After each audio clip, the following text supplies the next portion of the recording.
tell you what.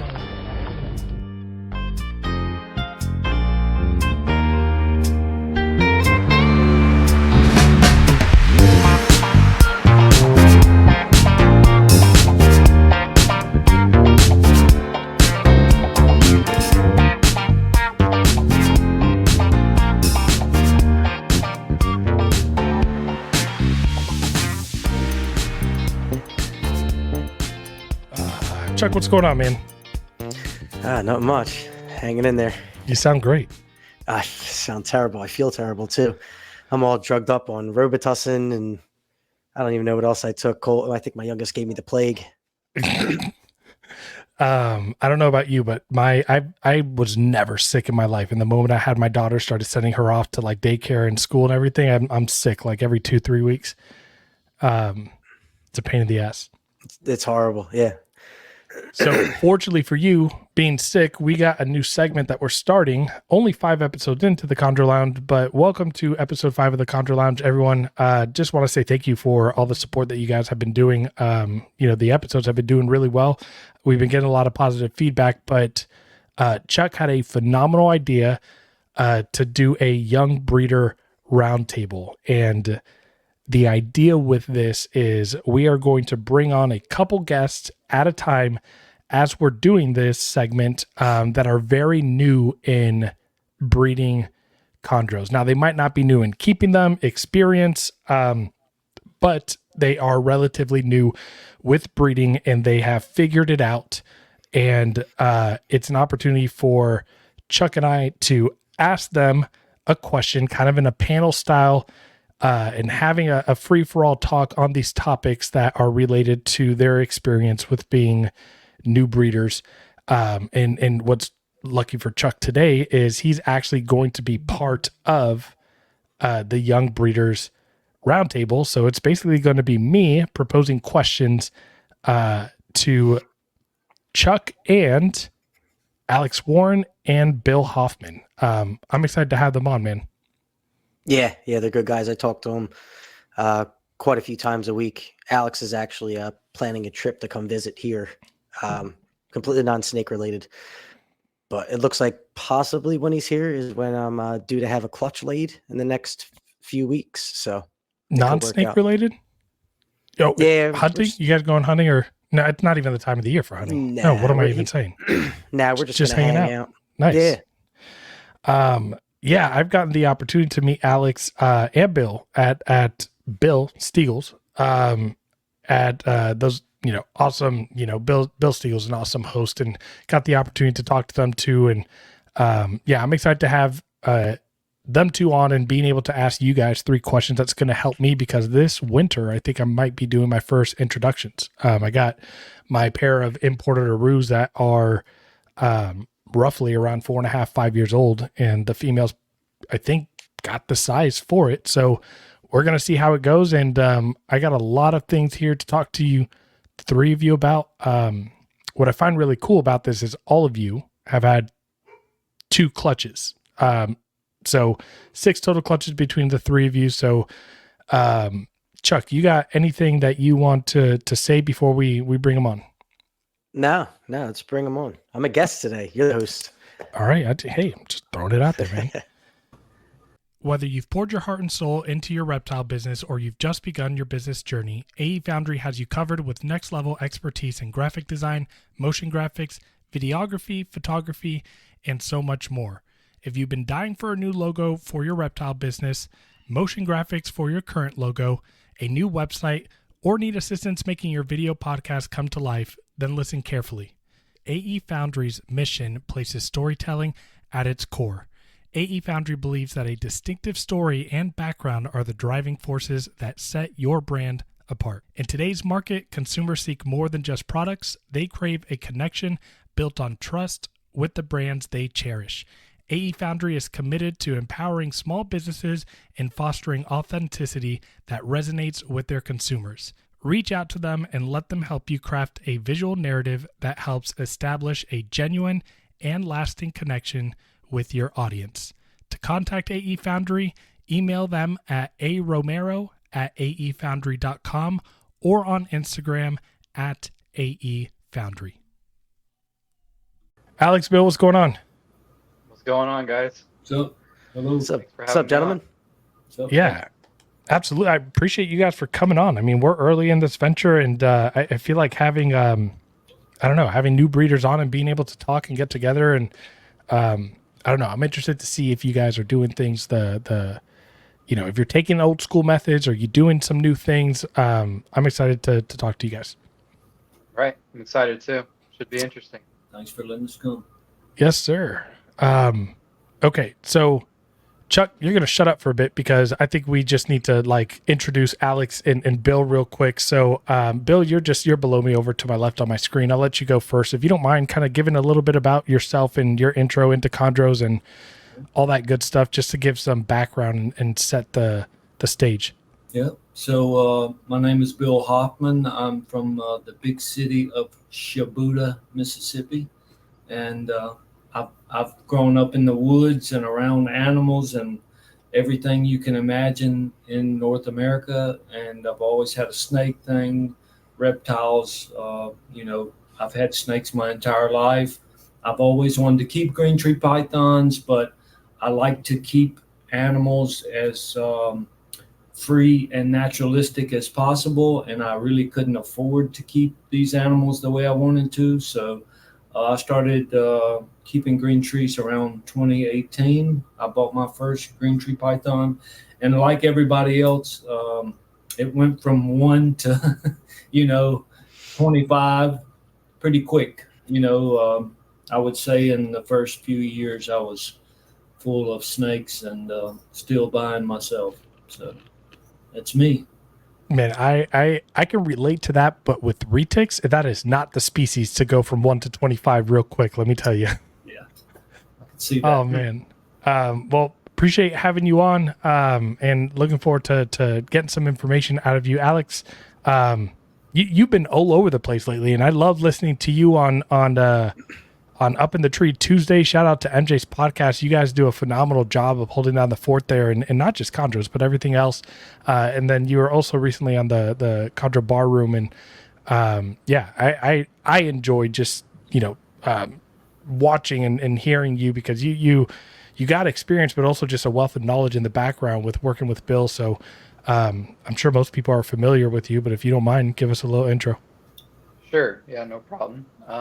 So yeah, Alex Warren. I been dealing with green trees since about 2019 or so. September of 2019 was when I got my first one, and I basically just fell in love right off the bat. And I had been keeping snakes since 2010, but I got my first green tree, and that was the only snake that I was like, I need to make more of these. And so that's basically when I found Bill. Was probably about 3 or 4 months after that. I got in contact with Bill, and we started this great relationship. And he's taught me a lot, and he's helped me build my collection. And I honestly don't think I would be where I am today without Bill. So yeah, it's been great. It's been a great journey so far. And he's taught me so much. Yeah. Can't give big enough shout outs to that guy. Aside from what he's done for the chondro community, the animals he's produced, and what he does, he's just also, just snakes aside, a really awesome dude. Mm-hmm. Yep. He's a great guy all around. Chuck, this is silly. Do you want to give I feel like we've done your introduction, but I mean, little background, or are you good? Nah, okay, you're good. Let's Okay. conserve what little voice I have. Yeah, exactly. Okay, so real quick, just off the bat, before we even go in, I'm kind of interested in hearing from the three of you. We did an episode with Mark. That was episode 1, Mark Hager of Texas Chondros, and what a message that really stood out that he said to me was, having a direction and like seeing that direction and really just refining. I've recently kind of found my direction. So I'm curious, Alex, we'll let you go first. Like, do you have like a direction in your pairings and your breedings that you're doing? Do you have a vision, or do you find just really sexy chondros and take them to really sexy chondros? I think the last one. I take good looking chondros and pair them to good looking chondros. At least that's what I plan on doing. You know, of course, I would love to produce like high blue, high black, and stuff like that. But I wouldn't necessarily say that I have like a certain look that I'm going for. I just love the designer look, really. You know, like just whenever a high-end designer is going through that OCC and it just looks like a box of Crayola crayons, Right. that's what I like. I just really like that. Like it just looks wacky and weird, and I really like that. But I would like to produce them all. I would like to produce high yellows, high blues, high blacks, pure sarongs, you know, whatever. I like them all. So I'm not too picky.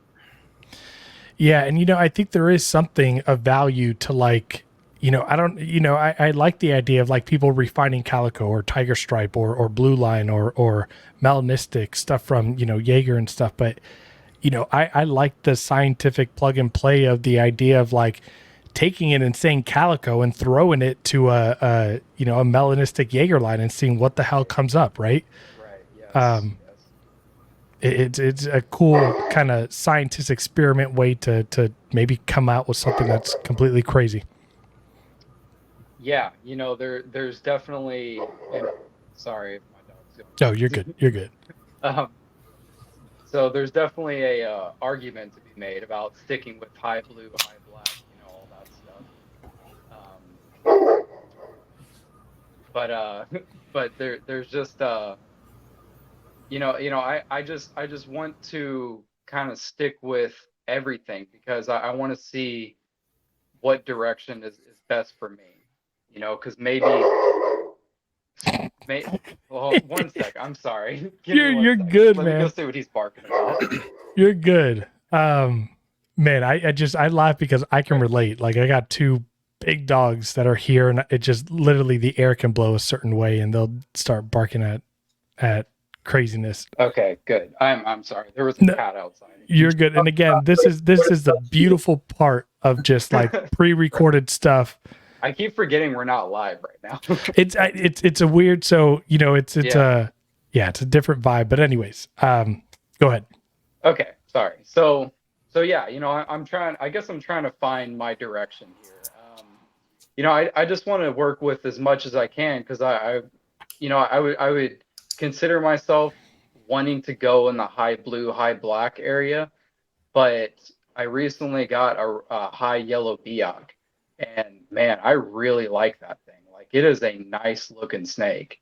So it makes me kind of want to just dabble in that direction a little bit too. If I can find, you know, maybe another high yellow female Biak, I might scoop that up or something and start like a, you know, a high yellow Biak project or whatever. It just depends. I'm trying everything at this point. I just Right. want to make cool stuff. That's what. Right. Right. And I think there's also something to be said about like, if you love the look of it, why not keep it? Right. And then if you are going to keep it, you know, and we're breeding, why not breed it? Yeah, exactly. And I think that keeping it is going to be the harder part, you know, like which ones do you keep? Which ones do you sell? Do you keep the whole clutch? Do you keep most of the clutch? Do you keep the best looking ones? I think that's going to be the hardest decision here. Yeah, I agree. Bill, you're up. Kind of same concept of you know, any direction, anything that you're focusing on. So, you know, of course, when you start out, you just buy snakes. I mean, you know, you can, it's so funny looking back and going in the snake room. And over the years, I have got rid of some animals that I did not want to deal with, or I just was not interested in. You know, the Beox, I got rid of my Beox. Just there's so many people out there that are, you know, breeding and have Beox, you know, not high yellow. That's something specific to those. I love locality animals. I have a lot of locality animals. I have a lot of highland locality animals, Manokwari, Cyclops, Lara, Jayas, and also have some blue line and, designer animals. So initially my goal is, I think like everybody else, you focus so much on that blue snake, but over the years, I have began to be like Alex. I didn't know how much I really enjoyed the look of a yellow Neo until I actually hatched them out. I've got them before, from Bushmaster as, very young, but after I hatched them out, I love them all, yellow, reds, reds have a more dynamic ontogenic color change than yellows. Yellows typically are pretty fast paced and you change over fast, but I just love them all. I really don't have a direction. I've got some highland animals. I've got some blue line animals. I would like to take nice looking snakes and put them to other nice looking snakes. And I have options, and I think that's important. You can do a lot with a little, but you can only do so much if you only have specific animals. So Right. I've got a fairly large collection, and so I can I've got animals right now that are, my males are cruising and ready to be paired, but I'm moving in a few months and I don't want to deal with eggs and babies. And so Yeah, that sounds stressful as hell. yeah, I don't want to deal with it. It's too much. And so my direction is same as Alex. I just want to keep snakes, and this is not a business for me. Like a lot of people get into this, and they're coming into it as a business venture. I'm a reptile keeper. I love animals. I just bought a panther chameleon. Nice. So I just like keeping snakes. I just want to keep cool snakes. I don't care if anybody sees them or not. I want to see them. Right. And for the two of you, again, just kind of reiterating, and again, this is a young breeder roundtable. And I feel like a lot of people, even like, we talk about like Bill and people that have been doing this for a while, like, I think that a lot of people start off with, just getting really nice animals, taking them to really nice animals. They create something, and then that is what they then focus in on, right? And they refine and they right. So no, I like the idea of just taking something awesome looking to another awesome looking animal, putting them together. And because with chondros, as we all know, you never know what you're gonna. It's like life's like a box of chocolate, right? You never know what you're gonna get. It's all right. Yeah. Keep back to them every time. Right. Chuck, you're up, man. What do you have a direction? What are you doing? Yeah. I've kind of echoed the same message throughout. I just want to make green snakes with just the biggest, boldest electric blue dorsals going down the back. I don't care. I don't care if they have black on them, if they have yellow. I don't care. I just want a solid blue line going down the back and as thick and as bright and contrasting against that green color of the snake as I can get. Just something that, brought pretty much everybody into the hobby was that typical Sarang Jayapura, as a yellow neonate growing up with just that really electric blue going down the back. I like that you mentioned the yellow neonate because there's something about that blue dorsal from the yellow neos that just pops. Killer. Yeah. I don't think it's a surprise that I'm screwing my male to everything in my collection right now, my male Manokwari. I think it's a very exceptional looking animal. And I have 3 females lined up. Well, he bred 2. I got a clutch of eggs out of 1. They look great. I'm expecting eggs from another in about 3 weeks, 2 to 3 weeks. And I have another female lined up for him in September. And then I have another female lined up for him in the spring of next year. Awesome. Yeah, he's definitely, when I think of that blue dorsal really thick and electric, I think of that animal. And then I think, Alex, don't you have a crazy locality animal as well that's got crazy blue dorsal? Yeah. Aquaberry. Yeah, okay. I was going to say that, but didn't want to sound like a dumbass. I'm terrible with names. Yep. All right. That's awesome. Let's jump into a normal husbandry. I want to know what your guys' normal husbandry, and then if you guys can, and again, I'm throwing out a topic here. We don't have to go in a round table, just back at like in order. You guys can build off of each other if you want, but let's talk about like what your normal husbandry looks like. And I kind of want to compare that to what husbandry techniques you guys use to start cycling for breeding. So give us, I guess, like me as a someone who is going to be breeding and those listening wanting to get breeding information, give us let's just talk about like what husbandry looks like outside of breeding season, and then what are we doing to start that cycling process. All right, Bill, you want to go first? Yeah, I mean, I will. I keep pretty simple. I do like natural perches. Again, I live in the country, so I have an option to a plethora of different types of trees. And so when I first started keeping, I kept my animals all on natural perches, a puppy pad, a big water bowl. My temps are not as high as probably some people. I keep at a high on the hot side under the perch, maybe 83. 82, 83, the cool side, 76, 77. I keep my room, as best as I can, not to drop below a certain temperature. In Mississippi, it was 103 degrees today. I change shirts typically 3 or 4 times a day. I don't have an issue with humidity here.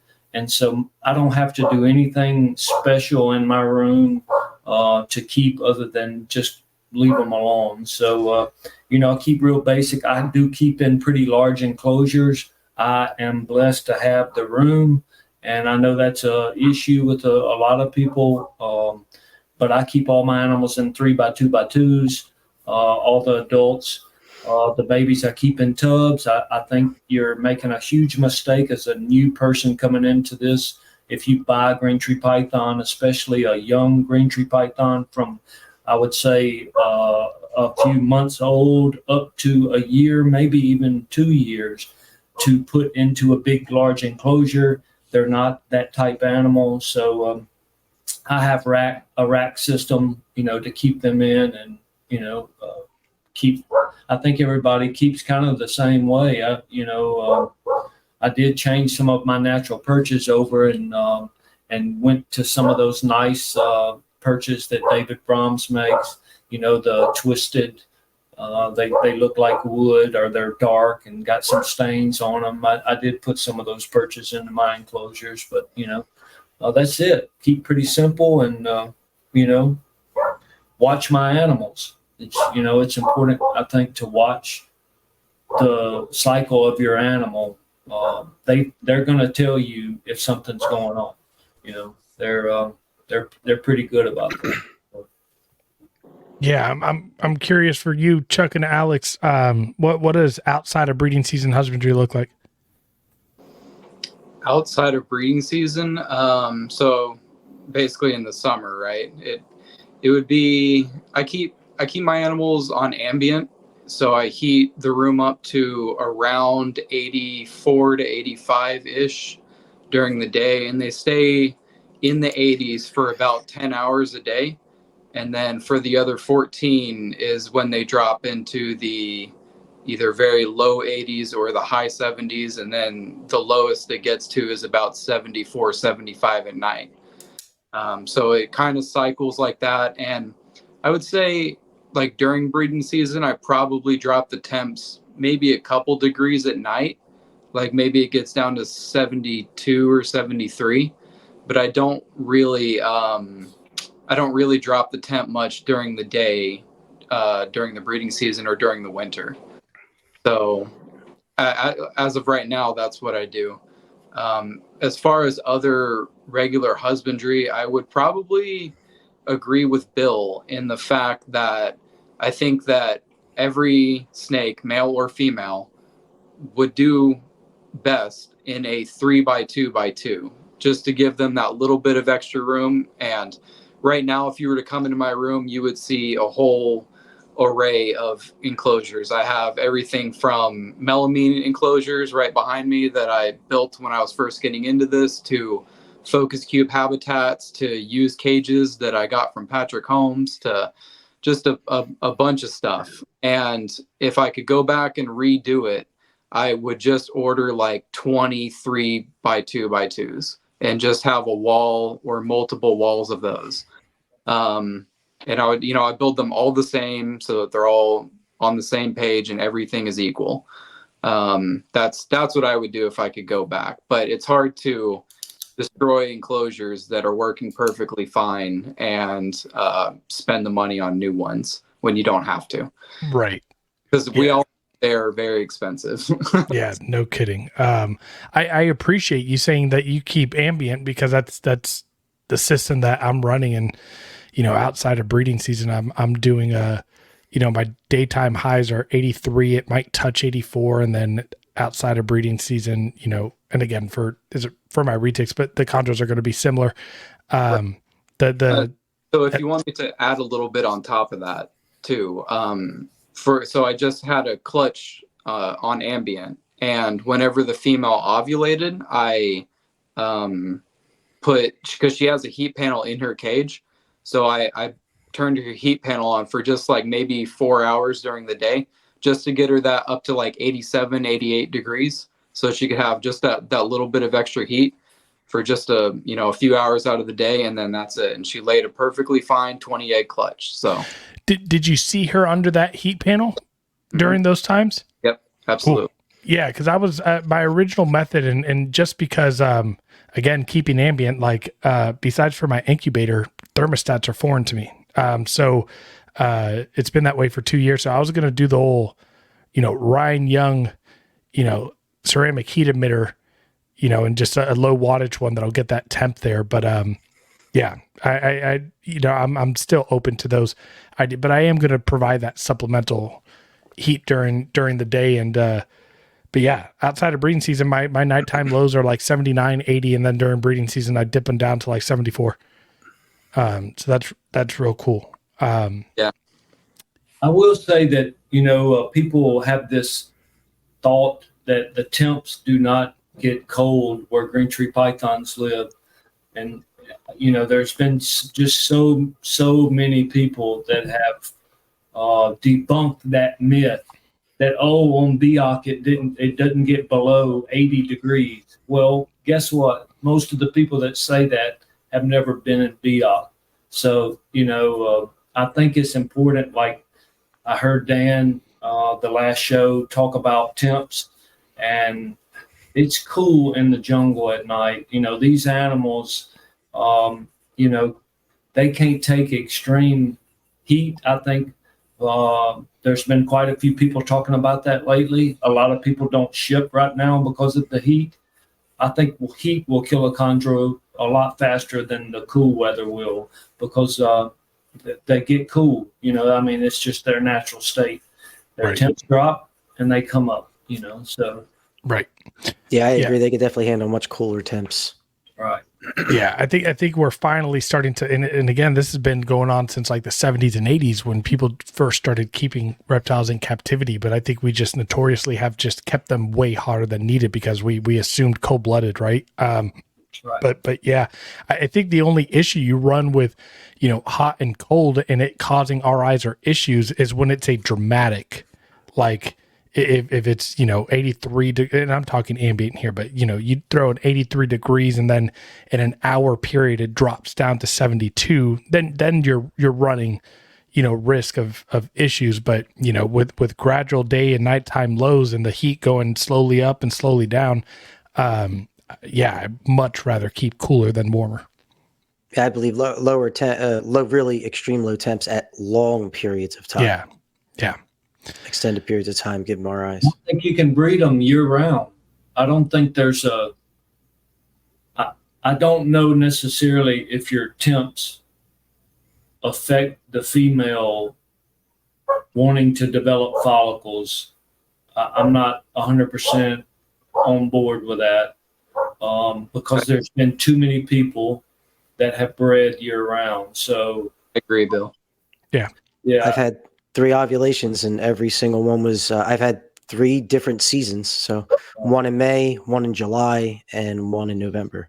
Yeah. Or 3 ovulations. I think they'll show it to you. You know, when that female's ready, and Alex, you know, and Chuck, we all know when that female starts getting ready, you're going to see a definite change in her. She's going to be more hungry. She's going to, you know, just have different reactions than she has. So they're pretty good at telling you, you know, when they're ready. The male is a whole different subject. You know, I mean, you can have a room full of awesome chondros. If you don't have a male that will go get up there and do the job, then you're in big trouble. And so I think males in a collection, breeding males, is critical in this. And I think that might be another issue why there are so few people that are able to do it. Males are hard to find. Breeding males are hard to find. Mm-hmm. Yeah. You know, I'm curious, just because you were your last one speaking, Bill. Do you change anything with your temps or anything like that for like, or anything about your husbandry when it comes to breeding? I do not change anything with temps. I do, you know, I food cycle. I start adding, you know, more frequent meals to my females and smaller meals. I typically feed small rats or jumbo mice. I know people don't like the jumbos, but I feed everything small rats. I'm pretty stretched out in my feeding schedule. My females, you know, eat every month. My males eat every 3 weeks. I don't change anything. If I see a female, as far as my temperatures go, if I see a female starting to move to the other side, to the either cooler or hot side, I mean, it's kind of weird. You just know that they're doing something. You go in there at night, you just fed them and they're back down. They want something else to eat. They have a little swelling. You can see a difference in your female. So as far as temperatures go, no, I don't make any changes. You know, 82, 83, 76, 75, 76. I've got you know, the air conditioner. I've closed all the vents. I have just one little vent open for the air conditioner in that room. And, you know, I let them do their thing. Awesome. Chuck, what about you? Husbandry outside of breeding season compared to breeding season? What do you do, and how do you do it? Yeah.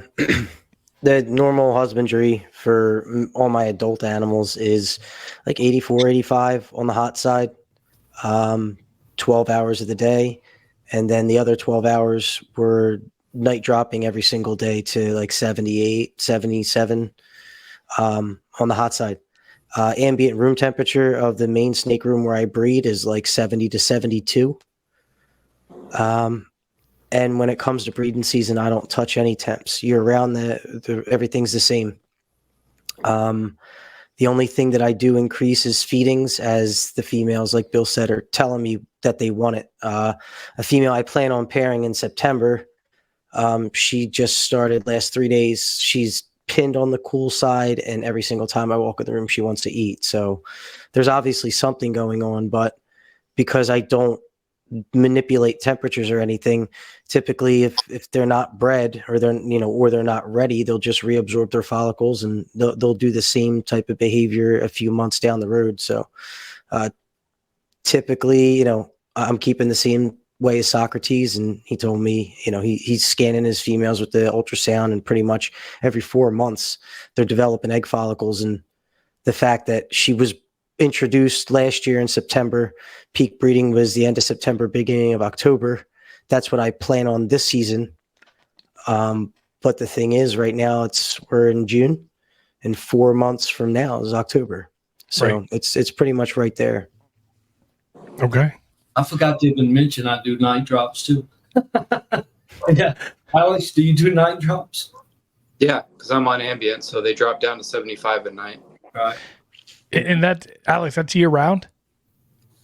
Well, during the winter, I will drop them down to maybe a little bit lower at night, but I'll bring them back up to the same temperature year round. Okay, cool. So you're going, roughly, 4 degrees lower than I do during the regular time of the year.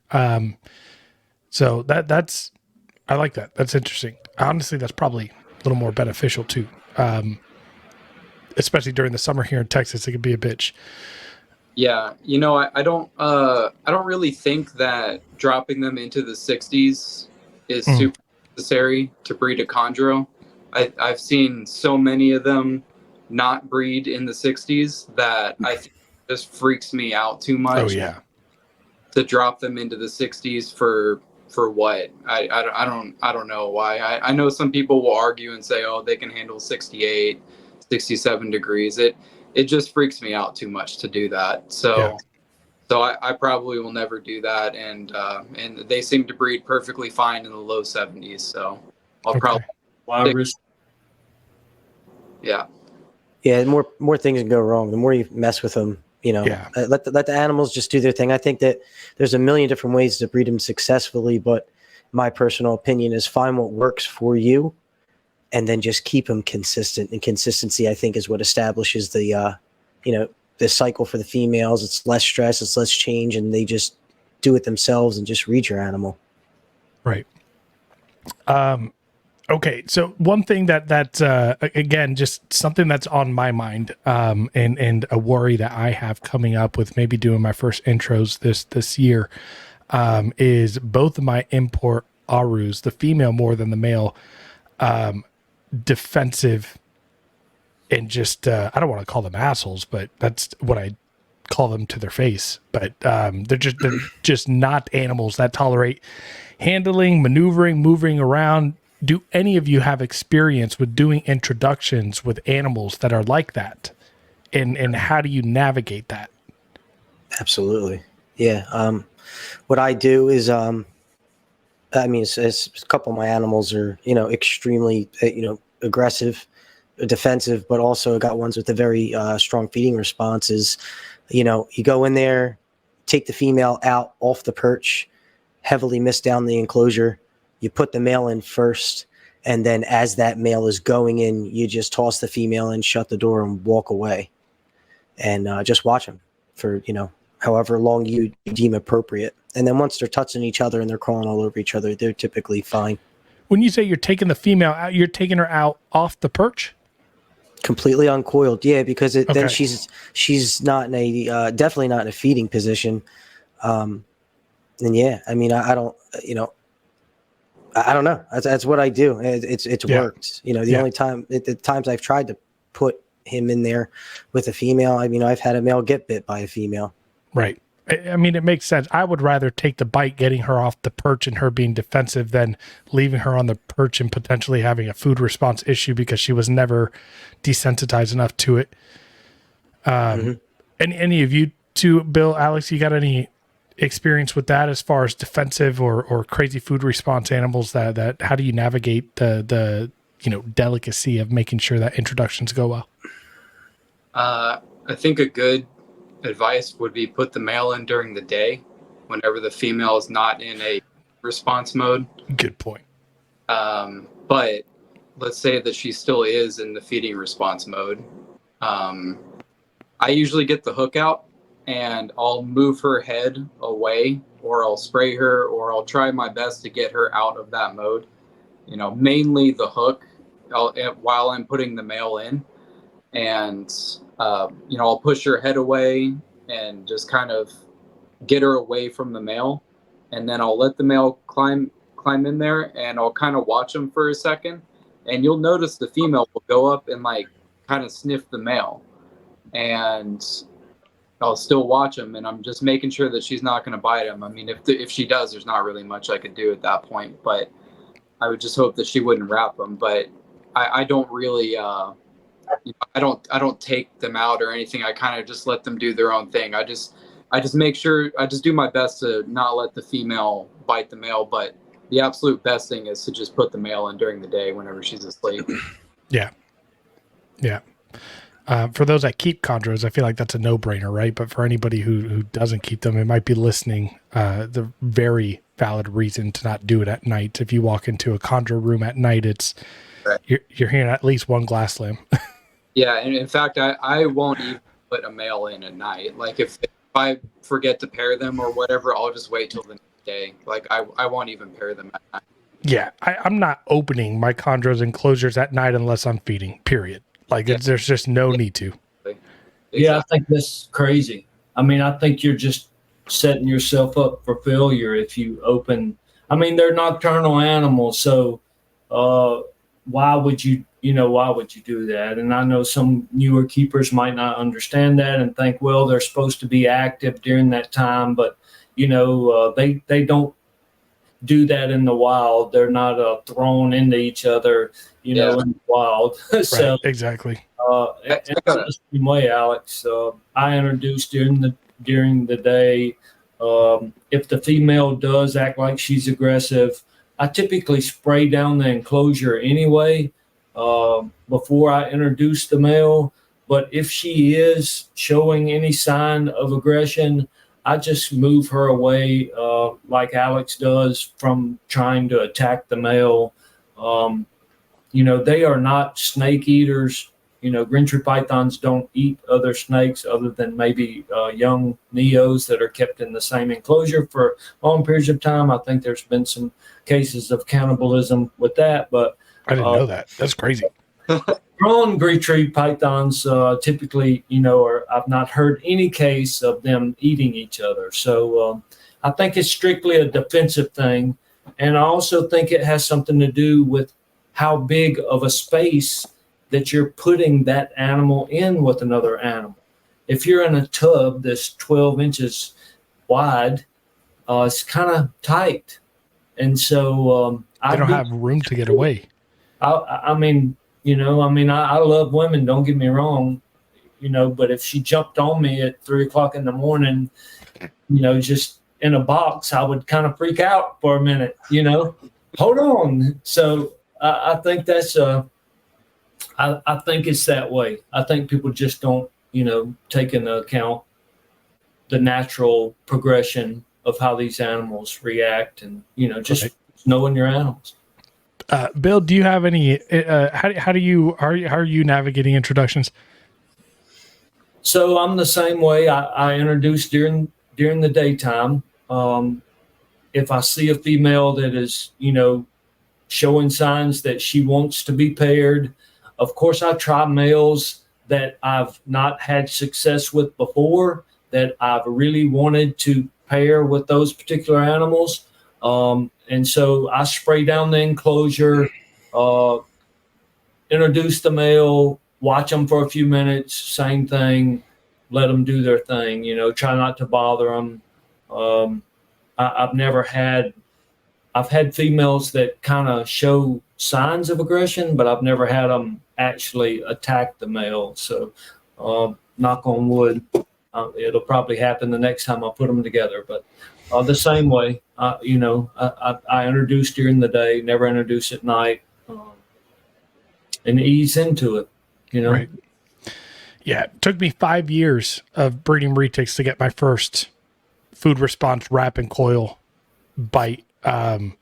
It's fun dragging out, a 12-foot and a 9-foot snake and a ball out of the enclosure. And my method is Listerine. Just spray Listerine in the mouth of 2 of them. They let go, and then after that, you're dancing with 2 snakes that are defensive, and it's fun. Have you had any close calls? I love big snakes. I've had big snakes before, and I love them. But I have a 4-year-old daughter. I would never bring that type animal in my home.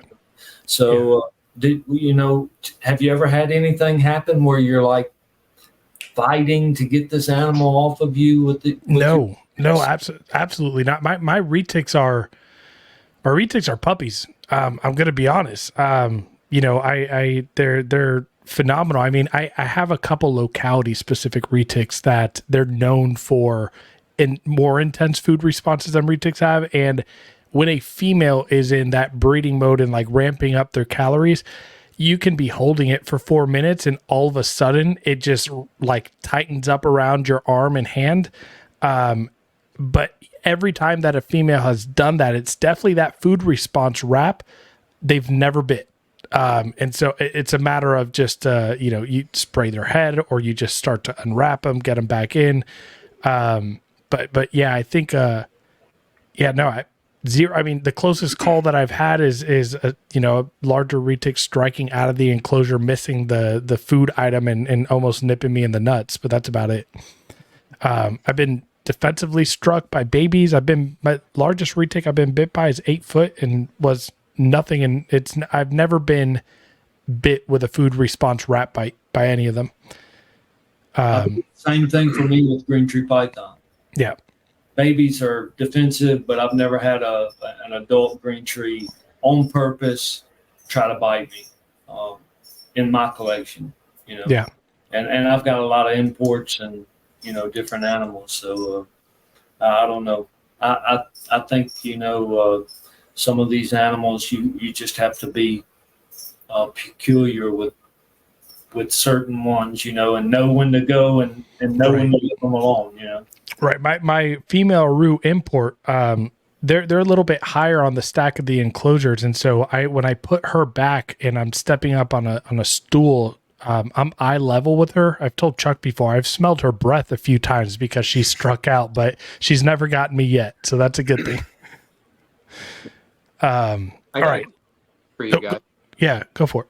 Do you guys feed whenever you're breeding and two snakes are in the same cage? Do you feed them when they're together? That makes me anxious. It scares the crap. No, I've never done that with retics ever. I separated once and then reintroduced like 3 hours later, and that's when I got the food response out of both of them. And the female bit the male in the face and jacked his jaw up a little bit, and I kind of canceled that pairing for a few months, and he hasn't been bred since. I mean, he's good. He eats. He's fine. But yeah, I got a feeding response upon reintroduction, but obviously they still smelled like prey and they were still in hunting mode 3 hours afterwards. But have you ever fed them in the enclosure when they're paired together? Yeah. No, I don't have enough balls to do that. Alex, you know anyone that has? That's crazy. People that do it. Yeah, people do it. That's a thing? Damn. Yeah. It's a thing. I think they're crazy, but balls of steel. Don't give any shits. Just, that terrifies me. John Irby said one time on a podcast that he's all about eliminating factors in these animals, and I 100% agree with that, because if there is any little 1% chance of something happening, it will happen. Too much money. Yeah, you got too much money tied up in them. Yeah, exactly. I mean, could you imagine like your female going and wrapping your high-end designer male? No, man. just because yeah, just because of a mouse, dude. Just because of a $2 mouse. Right. No, I'd never once. And again, not to say that people that do that are doing it wrong by any means. I literally know nothing to be able to comment on that. But I agree. So eliminating factors or variables that can increase risk. Right. And that's why I think that the rhetoric of like these snakes are super easy to keep. They absolutely are if you limit the variables that increase risk. And I think that's why people have been so successful with being able to have healthy chondros. I couldn't agree more with, chondros speaking is just reducing any risk or variables that are possible.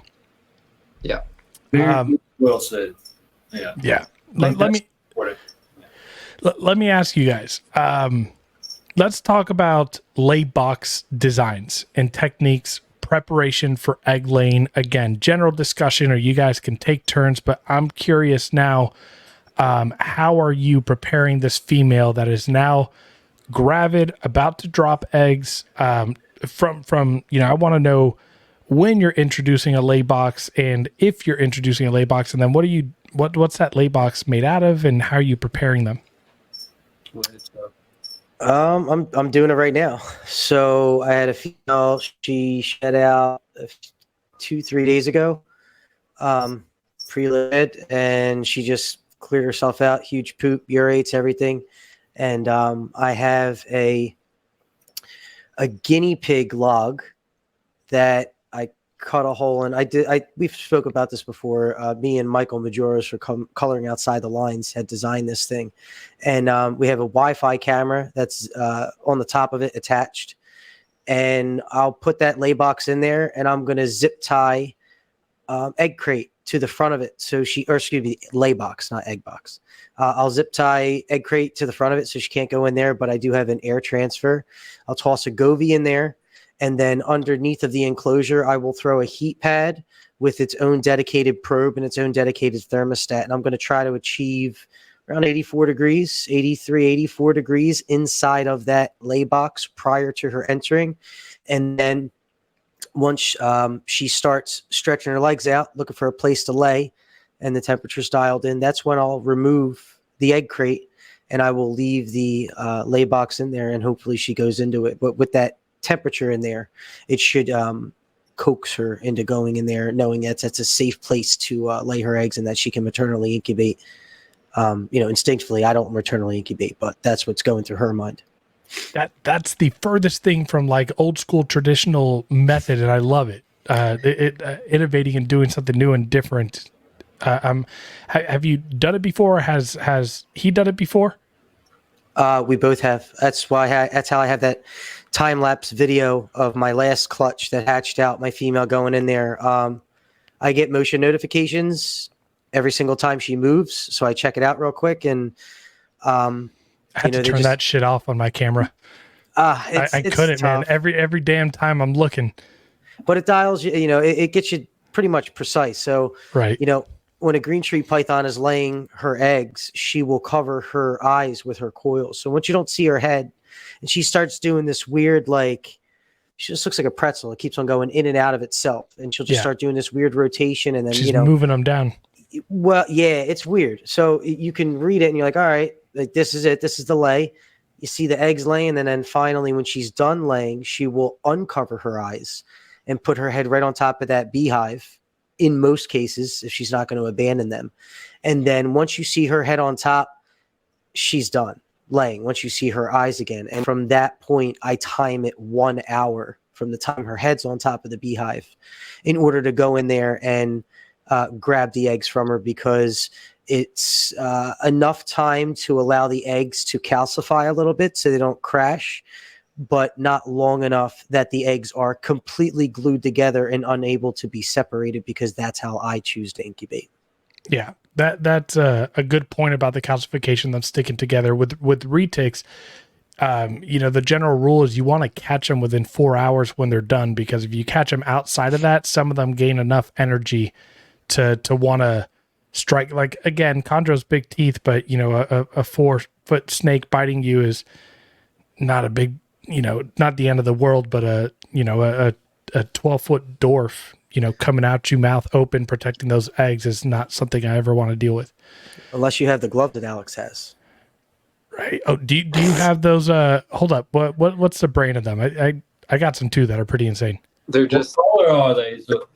No, yours are the pink ones. Yeah, they're cute. Yeah, they're real cute. Yeah, I remember that video last year that Bill posted of you pulling that clutch. Hell yeah. We unfortunately didn't get to use them this year because I was putting together a entire breeding video for everyone. Oh, yeah. Adler has been telling me all about it. I'm excited for it. Yeah, and I don't think he wanted the pink gloves to make their debut in the video, unfortunately.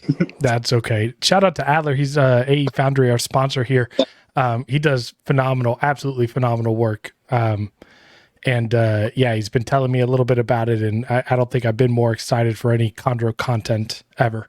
I genuinely think it'll be the next complete chondro guide, just in video form. Which is me. That's what I need. My ADHD doesn't allow me to read very well. The video form of the complete chondro guide. So nice. Yep. All right, Bill, Alex, what are you guys doing for lay box, egg box? When are you putting them in? How are you building them? I'll go first. So the first clutch I had was different from the second clutch I had as far as lay boxes go. The first clutch, I put a box actually in her enclosure, and she went in there and laid and did perfectly fine. She laid 21 eggs the first time, and the second time I put her in a 15 quart rack because I just kind of already had it set up, and I had seen Bill do it a couple times. And again, going back to eliminating factors, you want them to go in that lay box anyway. You don't want them to scatter the eggs all over the enclosure. Just put them in the box. They'll be fine. You know, they'll be perfectly fine in there. So I think I kept an eye on her, and once she started roaming around the cage at night, I knew that she was looking for a place to lay her eggs. So that's when I took her out and I put her in her lay box in the 15 quart rack, and she laid a 20 egg clutch. Do you mind me asking, you keep ambient just like I do. Do you have a thermostat and heat tape on that 15 quart rack system with a mild hotspot? Yes. So the 2 racks that I have in this room that is an ambient room is still on heat at night. So because I keep neos and yearlings in that rack, so they have heat all the time. Okay, interesting. So that 15 quart tub was always at around 80 degrees ish. Cool. With her in there, she heats it up a little bit more with her friction or whatever. Yeah. So she gets them up to a good temperature. I think I temp gunned the eggs before I pulled them, and they were like 85 or something like that. Beautiful. That's perfect. I've heard people doing that more, and I really like that idea. You're eliminating variables and you're making a very confined, you're putting her in a place where she's gonna be secure and be able to lay. That's a route that I'm thinking about taking. I think that's the one I'm leaning most towards. And just a side note real quick, Alex, when I've gotten my animals, the one from Bill, the one from, my 2 Beox from Patrick and the 2 from Gary that I have, all under a year old when I got them, I haven't been doing the supplemental heat at night. And what's crazy is I'm still with those young animals, I'm still observing them, crap, like as frequently as people that are keeping on a gradient style are doing. It's interesting.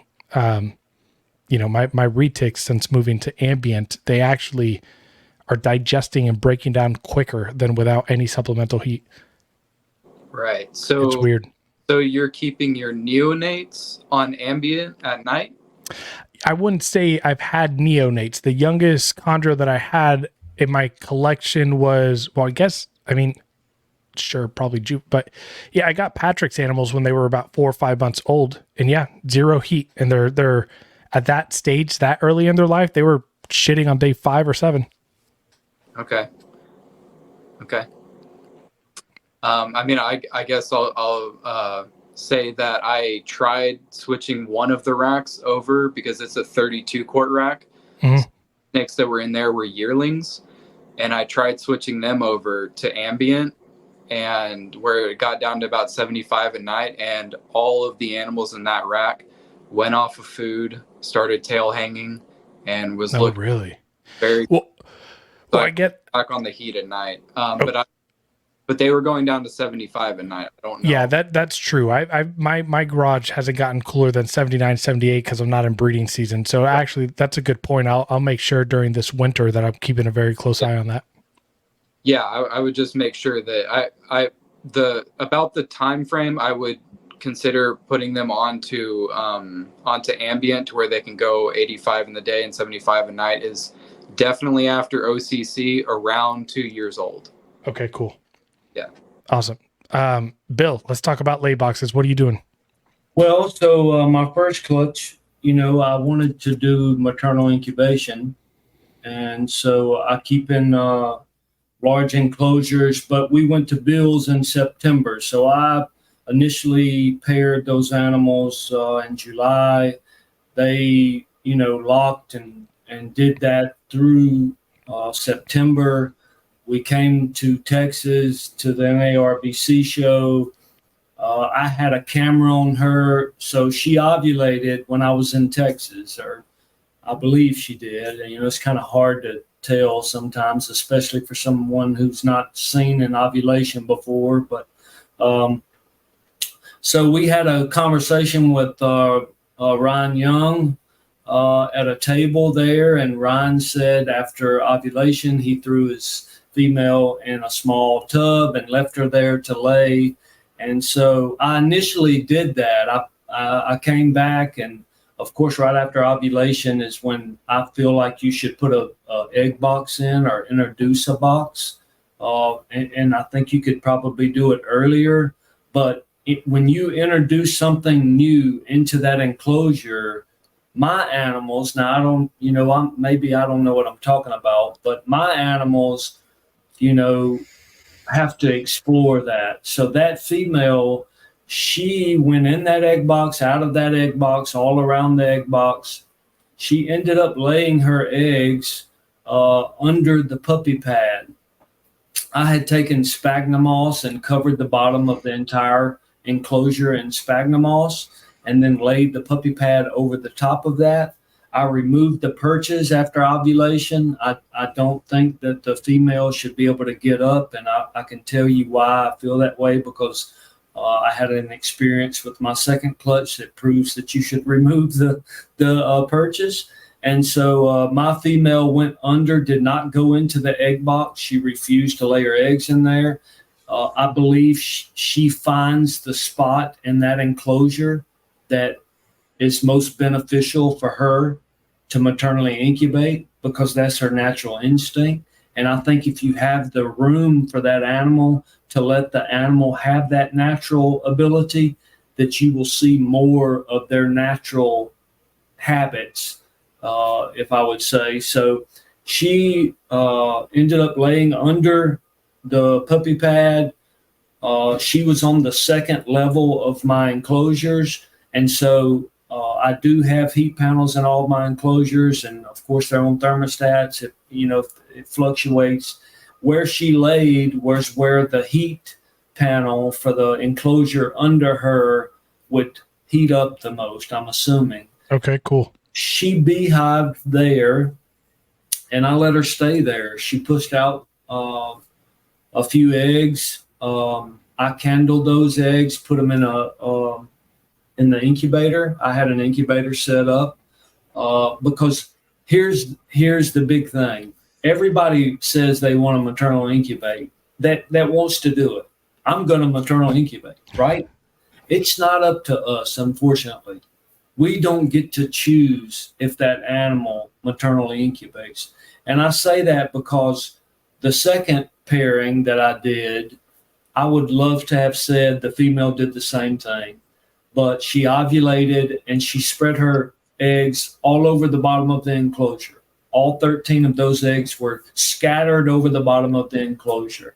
So she did not, and I did the same thing that I did for the first female, put sphagnum moss in the bottom, put the puppy pad, put a egg box in there. She wouldn't go in the egg box.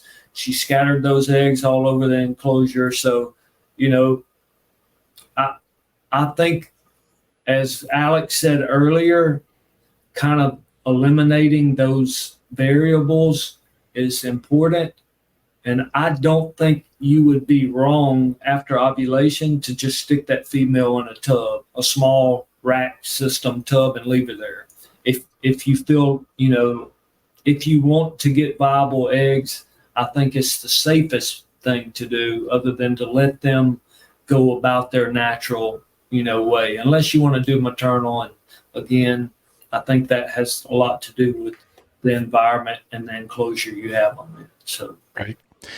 Speaking of maternal incubation, that is something that so everything that I continue to hear about chondro breeding, and where shit goes south, is eggs in incubators, and eggs going to shit inside of incubators. And so I naturally, to avoid that heartbreak, at first was maternal incubation. I'm gonna just do it.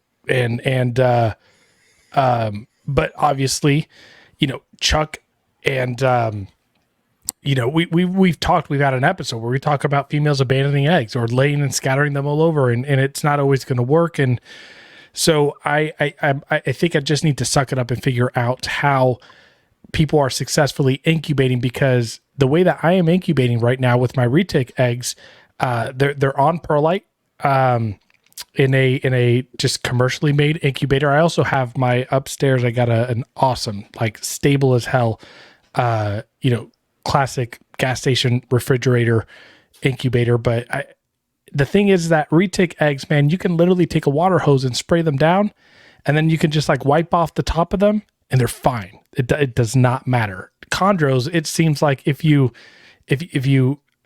a teardrop falls on those eggs, because you're so happy to have eggs, they'll die. So let's get into. Wait, before we do that, I got a wild one for you.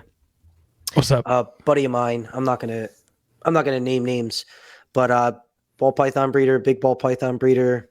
They've had terrible success artificially incubating green tree python eggs, and they have probably, I think, 9 adults or something along those lines.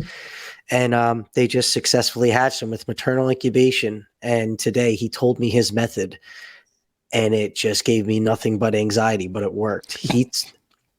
They had her lay in a 15-quart tote or something of the sort, put the lid on it, locked her in there, and then put her maternally incubating the eggs in an incubator at 87 degrees. Holy shit. And they hatched 12 of them. That's wild, right? You want to know what I will say about that? That's actually kind of, so like, one of the biggest worries that you have to think about with maternal incubation is the expenditure of energy of the female and the condition of her body, and whether she can handle maternal incubation and how she's going to bounce back. I feel like if you put her in an incubator where she does not have to work to heat up those eggs because it's stable, she's basically wrapping them, just instinctually.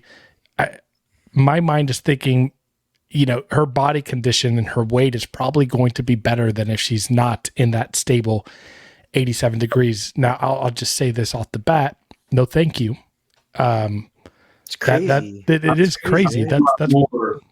I think there's a whole lot more to it than that. I think they got lucky that female didn't die. Correct. Yeah, because I mean, if you're going to allow a female to do that, you got to give her access to cooler temperatures for herself. I mean, I wouldn't even do it, but I mean, you have to keep her at a lower temperature. I mean, I successfully maternal incubated eggs. I did it. It was the first time that I ever successfully paired green tree pythons, and it was the first time I successfully hatched out green tree pythons. That's cool. When the mother did that maternally, if I would not have had an incubator, she pushed out a few eggs. I have to go back and look in my records, but she pushed a few eggs out. I don't know if she maybe they got outside of her coils and she just didn't know. I don't know why she did that, but she did. Those eggs were viable. And if I did not have an incubator, I would have lost those eggs. Those eggs hatched. Right. I still have them, but I think there's so much more to it. My female, that heat you're talking about and the expenditure of heat, I made a fatal error in my maternal incubation. She beehive stayed on her eggs, but the heat panel under there was heating up during the day. It's cooler time of year.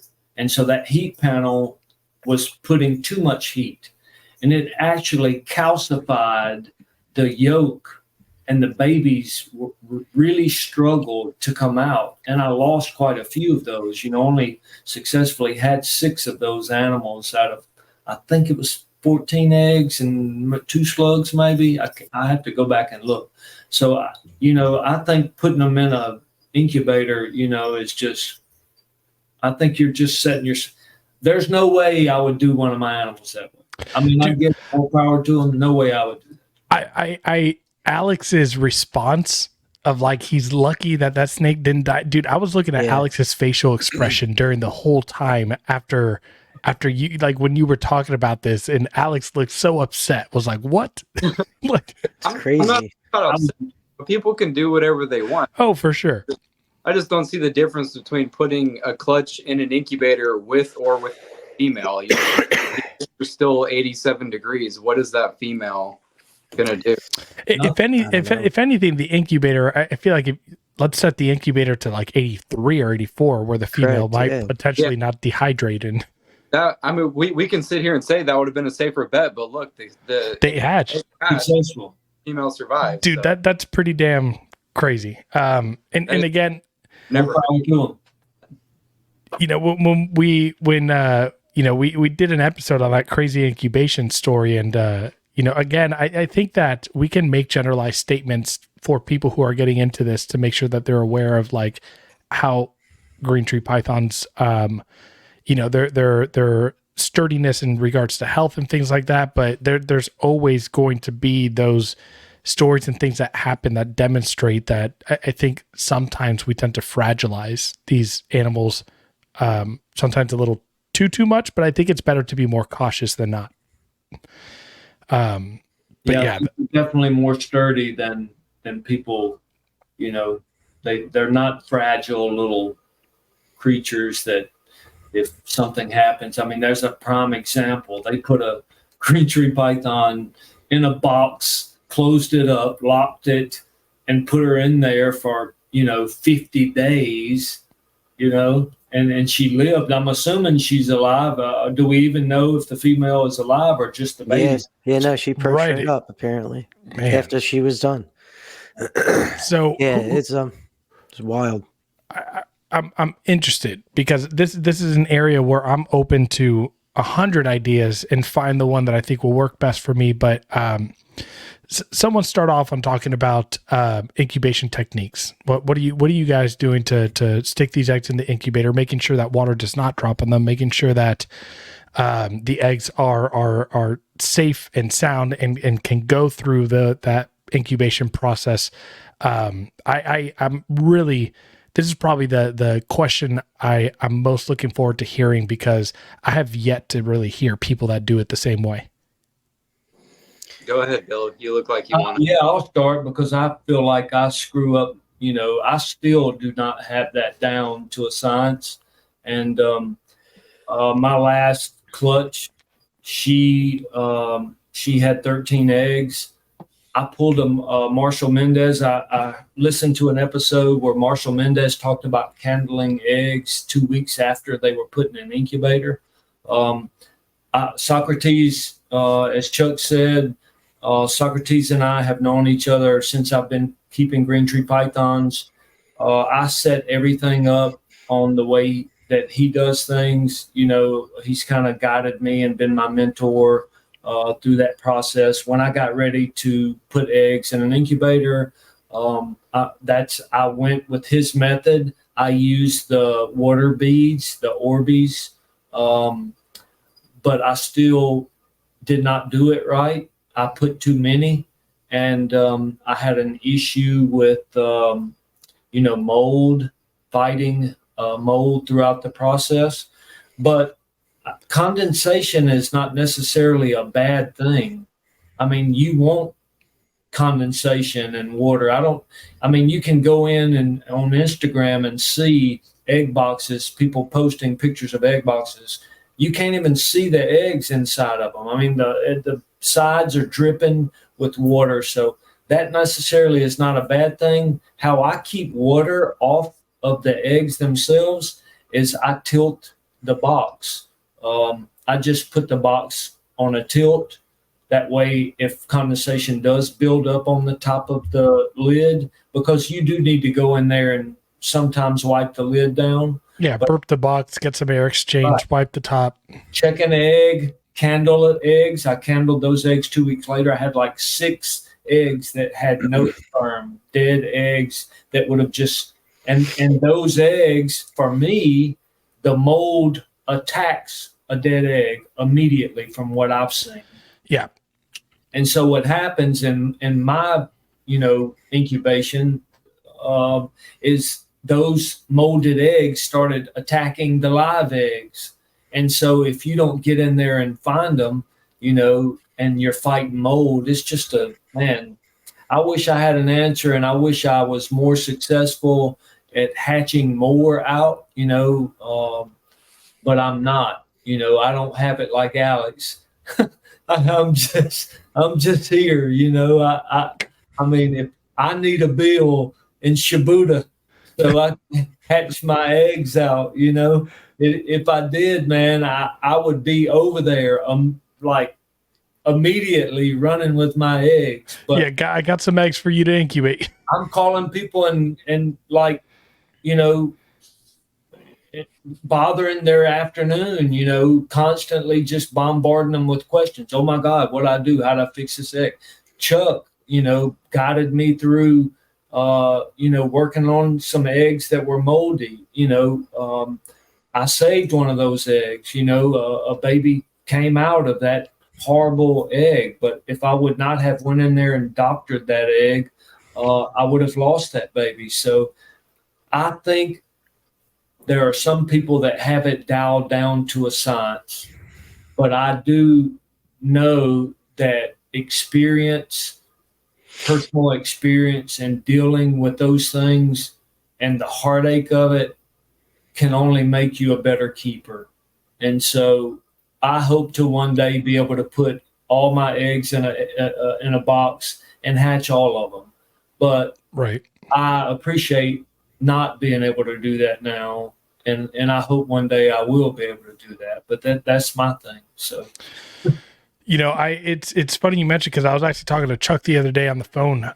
You know, having, you know, I think I just had my 10th retic clutch. You know, I remember my first 2 clutches of like, oh, a little mold, let me put some foot powder on there, let me grab a Q-tip and let me do this and let me do that. And now it's to the point with them where like I see an egg mold and it goes bad, I toss it out, right? Like but the thing is like Chuck's like, yeah, but you know, he's like, but that Bill's animal that you have, he's like, you know, that animal stays black and you pair it to another amazing animal, like you might be a little bit more motivated to clean that egg off or do something. So yeah, and I'll probably, just because I've bred retic and I've hatched retics, I think I am still going to have that day one first clutch anxiety of making sure that these eggs I'm going to want to look at them but one thing that I did hear, and I think that was Marshall or someone, they did talk about that tilting method of just leaning it back, and that resonated with me, because that means that I can do what I do now, but just you know,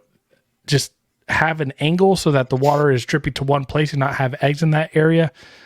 So I'm happy to hear that's something that you've done successfully. Alex, what about you?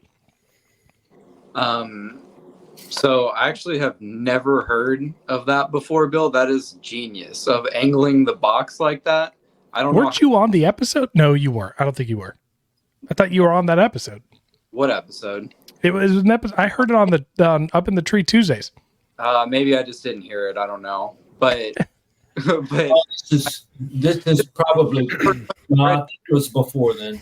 Oh, okay. Yeah, I think so.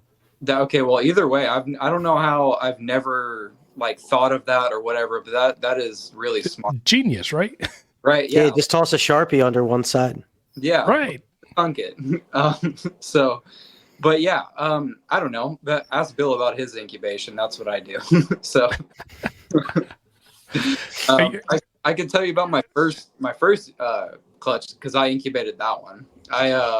I basically just kind of copy Bill with everything I do. You know, I bought a wine cooler, converted it into a incubator, and incubated them at 87.5 degrees until I think the last week, maybe 5 days, and then I dropped it down to 85 degrees, and then they hatched. So and I didn't even get really any condensation on the inside of the box until the last week or so, and even then it wasn't even enough that I had to wipe off. There wasn't much condensation, and it kind of seems like that goes for a lot of Bill's clutches too, that he hatches at his house. Like the clutch I have over there right now, I had to wipe the lid off once. What did you use as a substrate, Alex? You know, what did you use in there? Orbeez? I mean, Water. Water. Yeah. Okay. Straight suspended over water. Yeah. Bill does the same thing. Suspended over water. Yeah. Mm-hmm. Is there a certain distance from the grate where the eggs sit and the water? Like, is there a certain, height of the water that you want to stay away from? Because I found with the Orbeez, You want concentration- enough water to be in there, to last the whole incubation period, but I guess not overfill it to where you can move the box around and it not slosh on the eggs. Right. So you like maybe about an inch gap or so between the eggs and the top layer of the water. Okay. Interesting. If that makes sim container, I incubated in, what'd you use? Walmart shoebox, like Okay. plastic. It's like a clear acrylic Walmart shoebox, like a kind of Cambro, like a small. What'd you use to put up your eggs on? I mean, did you make something? Did you? Yeah, the light diffuser, that white light diffuser. I'm assuming you're able to kind of balance it on maybe lips or edges on the box. No, so you can cut little tubes of PVC pipe, maybe like a couple inches long or so, and you can either glue them to the bottom of the tub or you can attach them to the bottom of the light grate. So it's just the light grate is basically suspended about 2 or 3 inches above the bottom, and then the water is about half an inch or so on the bottom. See, again, that's the thing I love about this crap is everyone talks about incubating these animals and it being difficult, and like you're talking about animals that you're producing that are coming from amazing designers, and Bill's over here gluing shit together, right? I find that hilarious, man. But I think Mark Yeager said it, that a good clutch wants to hatch for you. Oh, right? absolutely. I'm a firm believer on that. If it's a bad clutch from the beginning, like she scattered the eggs are small, they have weak veins. Yeah. There's not a lot of hope in that clutch. One lock. I had one lock with that pair. Yeah. The male and female locked one time. She scattered those eggs. Yep, exactly. Three viable babies, and none of them want to eat. Yeah. So. But a good clutch wants to hatch for you. So all you gotta do is just give it that 100% humidity and keep it at 87.5, and they seem perfectly fine. Awesome. Chuck. So I've had now 2 incubations, 2 completely different egg box setups, and now this third one I'm preparing for. I have some minor tweaks to the one I used last time. It's just a lot to talk about. So I'll just tell you what I'm using now is it's a Cambro 1/2 size tub. It's 6 inches tall with a travel lid that you can basically push sealed and turn it upside down with water and it won't leak out. I'm now running 4 open holes at 11/64 of an inch drilled, 1 on each side of all 4 sides. I have additional holes that are covered up by Scotch tape.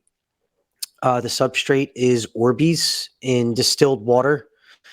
PVC legs, suspending light diffuser. Then I have a layer of drawer liner, the rubberized stuff you'd put in like a toolbox drawer. And then what I'm trying this time is to basically simulate a sim container's bumpers. I've taken an identical piece of light diffuser and I've cut rows out of it. So now it basically just has lines in it that are approximately the width that you'd be able to hold an egg in. So I don't shut the lid all the way. I'm running right now. I just check my parameters. I'm at like 86 or 86.9, 86.8 degrees. And I just put a new hygrometer thermometer receiver in there because they keep on failing after they hit 99. But I'm at like 98 point something % humidity with a humidified chamber that's approximately in the high 80s, low 90s. So I'm not getting a ton of condensation buildup on it. I do have that bag of water, but I have it now on the top shelf, which is approximately an inch or 2 from it. I don't know if that's helping, but everything that I'm doing, I'm not getting condensation buildup on the lid, just a very, very light mist, something you'd see when you get out of the shower on the mirror. And the sides do have condensation, but nothing crazy. But when I do pull out the go over receivers after they start to fail, there's a fine mist It's just a fog that's over them. So I think I got the right setup. We'll see if it works. I'm gonna put eggs in it. I'm not touching anything. I'm not changing anything about it right now. And I'm incubating at 87 degrees, right off the rip until about day 40. And then from day 40, I'm probably going to do what I did last time is drop 1/10 of a degree. Excuse me, 2/10 of a degree. I think I dropped. I was going to say, what kind of thermostat you got that's doing that? Herbstats. Oh, that's right. They do that. Yeah, Again, I haven't messed with I'm almost certain last time. forever. I'm almost certain last time from day 40 to 50, I did 0.2 degrees 5 days in a row to get down to 86 degrees on day 45-ish, 44. Bill, you said you do that too? Same thing. Are you guys doing that because the eggs are naturally, as the progression of their development happens, it's increasing the temperature inside the box, and so you guys are trying to balance that? Yeah, you definitely will see the eggs start to get in more, and so those babies are generating their own heat. And a lot of people believe, that you can have a lot of babies dead in the egg if you don't drop those temps. And I think that's what some people are trying to avoid, but overheating and them just heat exhaustion inside the eggs. Yeah, for me, for the retics, man, I see, I like the moment I see the top of the lid of that egg box just like soaked with condensation, I look and I'm like, all right, we got 2 weeks. I don't know. I don't know though. I mean, with modern techniques and the basically the norm being the similar size box that a Sim XL is, I don't know. I can't say for sure, but I suspect that we are not the snakes won't fall victim to that overheating because it's a large container. You have to have a tremendous amount of eggs in there to change the interior temperature of that egg box. People are opening holes anyway and dropping temperatures. I don't think that it's a decision between life and death because there's a million different ways that people are either opening holes or dropping temps from 40 to 50. And realistically, at that point, once you are beyond day 45 or even day 40, that's a baby snake inside of an egg. It's not an egg anymore. So yes, they do generate their own heat. There is an explosion of development from 40 to 50. Are we being a little bit too cautious? Yes, but being too cautious, there's no real bad side effects from being too cautious. I think if somebody straight baked 87 straight through with a Sim XL and they had 15 eggs in there, I don't think that those snakes would die. We'll test that out because Bill does not drop temps. He's straight back. I mean, I don't either. Bill, you're talking about Bill Hoffman or Bill Stiegel? Bill Stiegel. Yeah, but okay. Bill does take it from the top shelf to the bottom shelf, which is a 1 degree difference in his incubators because they're so large, correct? Yes. So technically he's dropping temps without actually dropping temps. It's not a 1 degree difference. His entire incubator is fairly consistent. Like maybe a few points from the top. I would say that. So I've put my sensor push. I used to keep a sensor push sensor inside of the egg box for all of my retic eggs because, again, being a new breeder, I was just hyper vigilant about fucking everything. And I will say that last 2 weeks of incubation for retic. Now, keep in mind, 2 weeks is retic. I just had a retic clutch in January 1st hatch, and they incubated for 90 days. So again, we're talking it's different math here than Chondros. But the last 2 weeks, last 14 days out of a 90-day incubation, or 85 to 98-day incubation, the fluctuation of temperatures with that development, that sensor push was roughly half a degree to a degree above the internal incubation, the internal incubator temperature. So it was always half a degree to a degree above. Again, something I don't care about, but it shot up to 2.5 degrees above the incubator temperatures in those last 2 weeks. But it's something that I observed through the temperature monitoring that they would ramp up and they would exert energy and increase the heat in there, but there would be a time in the day where the temperature would go back down, and it was a thing that cycled every so often. So it wasn't a consistent 2.5 degrees above all the time. But going back to what Chuck was saying is my retake egg boxes are typically full.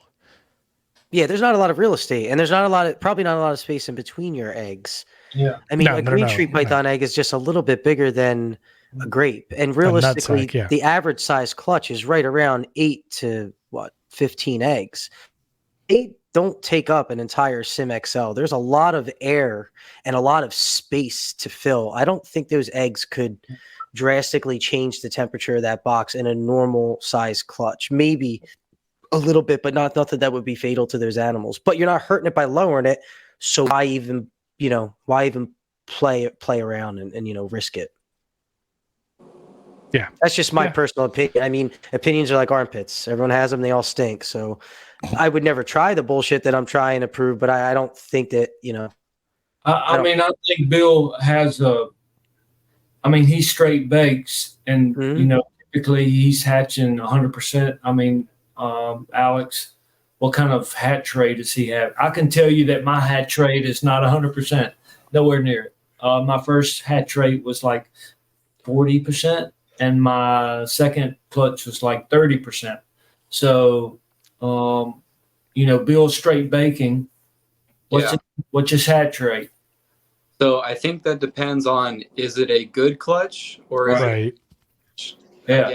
Back to that. If it's a good clutch, Yeah. I would say it's probably 90+% hatch rate. It's pretty high. There's always something that can happen. I've already lost 2 eggs in my pure Sarong clutch, and I don't know why. It's just one of those things that happens sometimes. because all 20 weren't meant to live. Right. Exactly. If it's a bad clutch, then I don't think there's anything he could have done or anybody could have done that was going to save those eggs that were going to go bad anyway. Right. But if they're good eggs, it's a good clutch. He has about a 90+ out a solid chondro in there. Yeah. I definitely want to get my, incubation method down, but it's funny. I've heard several biologists talk about cutting eggs. Ooh, that was the next question. And the development of those eggs during the period from day 40 to they hatch. And what I saw with my maternal babies that were dead in the egg is the color was definitely different. So there is some definite changes and development. You would be so surprised. I mean, I hatch guineas, peacocks, turkeys, chickens. I know a lot about those eggs and the way those eggs develop. You would be shocked at the development from just 2 or 3 days. And so I think maybe, those last few days dropping the temps, does it hurt him? No, I mean, I don't think it hurts him at all. But then you have somebody like Bill that's doing a straight bake. Well, that doesn't hurt him either. So everybody's method is so different, and I think you have to find a method and try to stick with it, find success with it. If you can't, make some tweaks and changes, and try it again. Christ, you got somebody that put a green tree python maternally incubating in an incubator because they couldn't figure out how to artificially incubate. It's there you go. That's some crazy shit. 1,000 ways to skin a cat, man. What was that, Alex? I didn't hear you. That is artificially incubating. I don't know what that is. It's yeah. That's maternally incubated. It's martificially incubating it. Yeah, it's something. Martificially. They hatched out 12 green tree pythons. I like that. That's nuts, man. So Bill, you talked about cutting eggs, and I'm curious. At any point with you guys, are you cutting at any point? Do you wait for the first? So, general rule of thumb for a lot of other species, first one pips, you go ahead and cut. And then there's a lot of like diehard dedicated people that are like, absolutely not. Every animal needs to pip on their own. And I find myself on I've had clutches where I let them all pip on their own, and then I've had clutches where I see the first pip and I cut, and I guess it really boils down to like my worry and excitement for an individual clutch on the decision I make. So what do you guys do? You want to go first? Or? Sure. So it's a tough one. And I guess I could sit here and say I won't cut or I will cut or blah, blah, blah. But man, if you have a super high-end designer clutch and it's day 55, what are you going to do? Are you going to cut them? I don't know. I don't know the answer to that. I don't know what I would do. Bill saying he would. Yeah.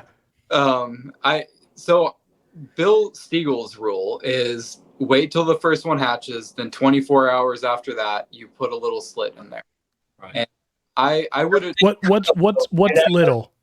Like very small, like a grain of rice, maybe a little bit bigger. Okay, so you're literally just clipping. Yeah, like just enough for them to poke their little head out and just work their own way out. give them an extra way to get out. Yeah, just a tiny little bit. Because I've noticed some of them still have a lot of yolk that, it's just a lot going on. Go ahead, Alex. I'm sorry. No, you're good. You're good. So I mean, he cuts 24 hours after the first one pips. The thing about Bill and his incubation methods is that somehow he always gets them to hatch on day 47, 48, 49. So he's not sitting there waiting till day 55 anyway. It's the straight bake. Straight bake. Yep. That's what it is, I believe. What? I think it's the straight bake. It very Keep well. the temp solid, and I might try that next time. I think there's quite a few keepers that do a straight bake, especially some of the older guys that have been doing this for long periods of time. They don't change the temps. They say 1/10, 2/10 of a degree does not change anything in that box. Right. I would agree with that. I don't think 1/10 of a degree changes anything. I think Right. it might, but I don't think 0.2 degrees changes anything. Right. Alex, I'll let you finish, and then I got a thought I want to say about like the straight bake method, but go ahead. Okay, so I guess the conclusion to cutting or not is it really depends. I would prefer not to cut. I would rather them all come out on their own perfectly fine. But again, if like say Gasanova lays, I have a Gasanova clutch and it's day 55. What am I cutting those son of a bitches? I want to. I really don't want to, but what I would probably do is I would cut one or two just to see what is going on in there with those and see what happens from that. That's what I typically do. Yeah, because you can kind of squish that egg a little bit and see if the baby you can't do. I mean, you can see the egg itself move. But if you do, when he's talking about making a very small cut, I know ball python people, and I'm not sure about retics, and I think I've seen quite a few people cut retics. You cut the egg, right? And yeah, and I mean, in retic fashion, for some people, you cut it and then you yank the thing right out of the freaking egg and hold it there, right? Right, exactly. Oh, look. Yeah, world's first. Right. So, green tree pythons, I think we're trying our best. And another thing that I've experienced myself that I want to tell new keepers is that egg, when you cut that egg, you better be very careful because that baby is so close. There is not a lot of room between the egg itself and that baby. And if I've cut eggs from my first clutch, thank God the babies were dead. But I cut into that baby because just not knowing how to cut an egg. So it's critical when you do cut that little small slit that you don't cut in an area that might be a little dry or has a crinkle in it because that baby might be right there. So I do the good old pinch part if they're dimpled a bit. That's tough with green tree eggs. They're the size of a grape. Man. Oh, I know. Like tiny. the last time I was at Bill's, for the Dallas show, was the first time that I was over there when he had chondro eggs in the incubator, and I looked in there and I was like, do you keep like garter snakes? Like what? Like why are those eggs so small? He's like, those are chondro eggs. I was like, no way, absolutely no way. It freaked me out. Dude, it was I mean, it's scary. Lucas, have you ever seen a baby chondro like that's a day or two old? I don't want to. It's insane. like the size of a quarter. Like Dude, it's perch on a quarter. I saw MJ take a picture, I think of his 2 or 3 or maybe 4-week-old chondro, that he was standing next to Greg Maxwell, and Greg is holding the animal, and it's right by his midsection and his stomach, and the snake looks like the size of my thumbnail. Yeah, on that perch. They're tiny. They're so fragile. It blows your mind how these things survive in the wild. Dude, there's no way. I don't believe it. I know, right? No, that's people breeding them in captivity, and then they are planting them in the wild. I was gonna go get one myself, Chuck. Yeah. Dude, that's I can't. That's, I mean, it's pretty damn cool. But Here's a Zippo lighter. so it's insane. Yeah, it's crazy. Real quick about the straight bake. And just a thought here, right? So people back in the day with retics used to breed their retic eggs at 89, 90 degrees, right? But we now know if you go like a degree above 90, there's a very good risk you're overheating those eggs, not going to go well. What we see people doing now is all of us, I don't really know anybody in the retic world that drops temps to try to adjust for that internal temperature. But what they're doing is, you know, we know that they can withstand 89 degrees, but what they're doing is we're now incubating at 87. Incubation's longer, but that way, if the egg box does increase by 1.5 degrees, it's still within a very safe range. It's not going to negatively impact the egg. Now, I also understand that embryo size is an important factor to what an embryo can handle, right? Hence the water with retic eggs versus chondro eggs. So that might also be a factor of maybe the 2 degrees in a 2-week period is too much, even in a safe range. But I would rather, you know, maybe not, but I would imagine that a chondro egg can absolutely hatch at 86 degrees. It's just going to take longer. So Buddy Buscemi actually, I think now incubates at 86. Yeah, low and just low. Too. I think Dimitri did 86 degrees. Yeah, it's low. So slow and slow is what we kind of refer to it. And generally, in my experience, because I've been dropping my incubation times, I get more robust, ready to eat animals. So I even thought about that with the chondros is just, you know, I'll just set my incubator for the retics and the chondros at 86.5. As long as you get a good clutch, I don't see a problem with that. Yeah. And again, it falls back to, you know, a healthy embryo wants to hatch. Yeah. Yep. All right. So Bill, Alex, you guys have answered egg cutting. What about you, Chuck? So both of the clutches I've hatched, I think I think it was day 54 or 55. And what I had just done is I cut one, poked it, make sure it was alive. This past one, first one I cut was the only dead in egg. I had 10 good eggs. The first one I cut, that was just the most dimpled. That one was dead. And then I kind of had a panic attack and I cut 3 more and all 3 of those were alive. So I put them back in the incubator. And the next day, the first 2 to pip were ones that I didn't cut. So shit always happens like that. Yeah, after that, I cut them all. So as soon as one pips, I think I waited like 8 hours or something like that. But I had one that I thought was stuck in that was wrapped in its umbilical cord. It happens often. I had one happen from the first clutch. So what I had done, which is kind of unconventional, is I put a bunch of shot glasses in my incubator.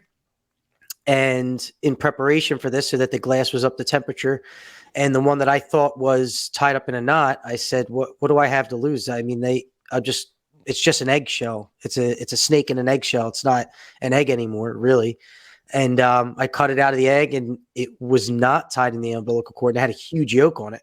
So what I did was I put it in a WWF shot glass with a couple drops from a pipette of distilled water.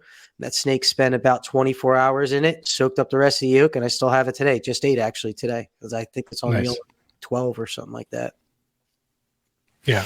And it was fine. And that was kind of like one of my breakthroughs. Like, oh shit, like I don't have to play the guessing game of is it tied up in the umbilical or not? Because there's a certain way they look. Quarter of their body, half their body's out, and they're hanging sideways, and they're doing this little jerky motion, and it was kind of doing that. So I didn't want to take any risks. I figure, what do I have to lose to put it in a shot glass with, maybe, there was just no amniotic fluid that was left in it to really drip it into the shot glass, but Right. it worked. I have pictures of it. It's pretty neat. So that's nuts. definitely in my, my bag of tricks now is to put a few shot glasses in the incubator at all times.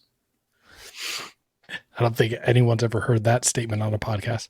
I don't think anyone Put a few shot glasses in an incubator. Yeah, and I was like, oh, I could do an Easter egg, but that's not gonna work. It's round, it's not weighted. Like, dude, a shot glass is heavy. It ain't gonna get tipped over. It's glass. It's completely sterile as long as you just wipe it out with chlorhexidine before you put it in the incubator upside down. So it worked out. Interesting. That's a pretty cool method. I think. Did you hear that from anywhere, or that just like is that part of your Chuck isms in your brain? I have ADHD and I like to drink. Chuckisms. So I was just sitting here one day and I was like, I got all these shot glasses. I don't drink hard alcohol. I just like beer. What can I use the shot glasses for? Time on his hands or something. What was that? You got too much time on your hands or something. I wish I did have too much time. Nah, his brain just doesn't shut down. It's crazy. He's drinking a Monster drink. Yeah, I probably got the idea from my youngest taking a shot glass and busting it on this tile floor and trying to stab me with it because she's a savage. Oh man, I'm so let's get into after they've hatched. And again, just real briefly, we don't got to go into unless you guys got a lot of good information about this. But how are you guys keeping your animals once they until that first shed? Nice. That's cool. Mine's easy. I keep them. I'm now keeping them together for a week. Just as the first one starts to go opaque, they all get pushed into shoebox tubs in the rack individually with sopping wet paper towel, misted twice a day until their first sheds. Back heat on the walls like 85, 86, and the front's probably like 78, 79. Same. Yeah. Kind of almost the same. Me and Bill both keep them over water for maybe the first couple weeks or so, just so that they have easy access to water. And then once they've had a meal or two, or even after that couple weeks, we'll switch them over to paper towels. Okay. The damp. Yeah, I was wondering with you, Alex, if you did the water method as well. And again, I figured just as successful as Bill's been with establishing animals, that there's no reason to change what you've been observing for the last, 5 years? Yeah, 4 years. Yeah. Yeah. So exactly. I think it helps out to keep them over water for the first at least couple of weeks, because then it just keeps them really good and hydrated. They have easy access to water. But then after that, once they start kind of pooping a lot, it's you kind of want to switch them over. It's a pain in the ass. Yeah, and plus you don't want to drink in poop water. So. Right, that's a good point. All right, we're wrapping up to the. This is kind of the last question that I really have in regards to the progression of breeding as you guys are doing this for your first couple clutches. Neo feeding husband stumbling over my words, feeding trials. So as far as when you guys start, methods, things that you guys are doing, what's worked, what hasn't worked, has anything worked? I'll start. Let me hurry up and get it out, I don't feed at all until they shed. I don't even attempt to feed until after they shed. I think and let me just make sure to say, if an animal has not soaked up all its yolk and it's very small, and I open the enclosure before a shed and it acts like it wants to eat, and I know that animal has not,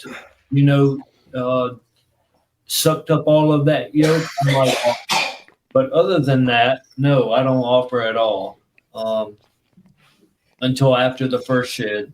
And then I still wait until I see that animal actually showing signs that it wants to. And so I'll let Alex or somebody else go, and get into it more. But this last clutch that I'm in now, none of the babies have ate. They're almost a month old now. I'm assist feeding chicken gizzards. He'll put me into that, type feeding. They take it down immediately as soon as I pop it in there. They want to eat. I cannot get them to take a pink, and I do not want to force down a pink. I just don't feel like a pink has any kind of nutritional value to keep them alive. So the chicken gizzards, I've had all 3 of them shed on assisted chicken gizzards. So as of now, with this particular clutch, I am still assist feeding chicken gizzards and hoping they will switch over eventually. My first clutch, I didn't have an issue. Finally got them to eat. Took some time to work those animals through. Making sure that pinky is very hot, I think, is critical for that baby. And not moving. Shadows. I mean, there's so many different techniques and things that you have to go through to really know what works and what doesn't work. We can sit here and tell you all about do this, do that, don't do this, don't do that. And then you're going to have a clutch and you're going to offer that baby a pink and you're going to move like this and the baby's going to drop. Oh, dude. Yeah. Your eyes, or it's just so much. So, yeah. I feel like there's no really way to prepare for that time frame of feeding, and it's kind of just you learn as you go. It just sucks. Yeah. No, I can't imagine. I mean, but I hate it. I have a love-hate relationship with that.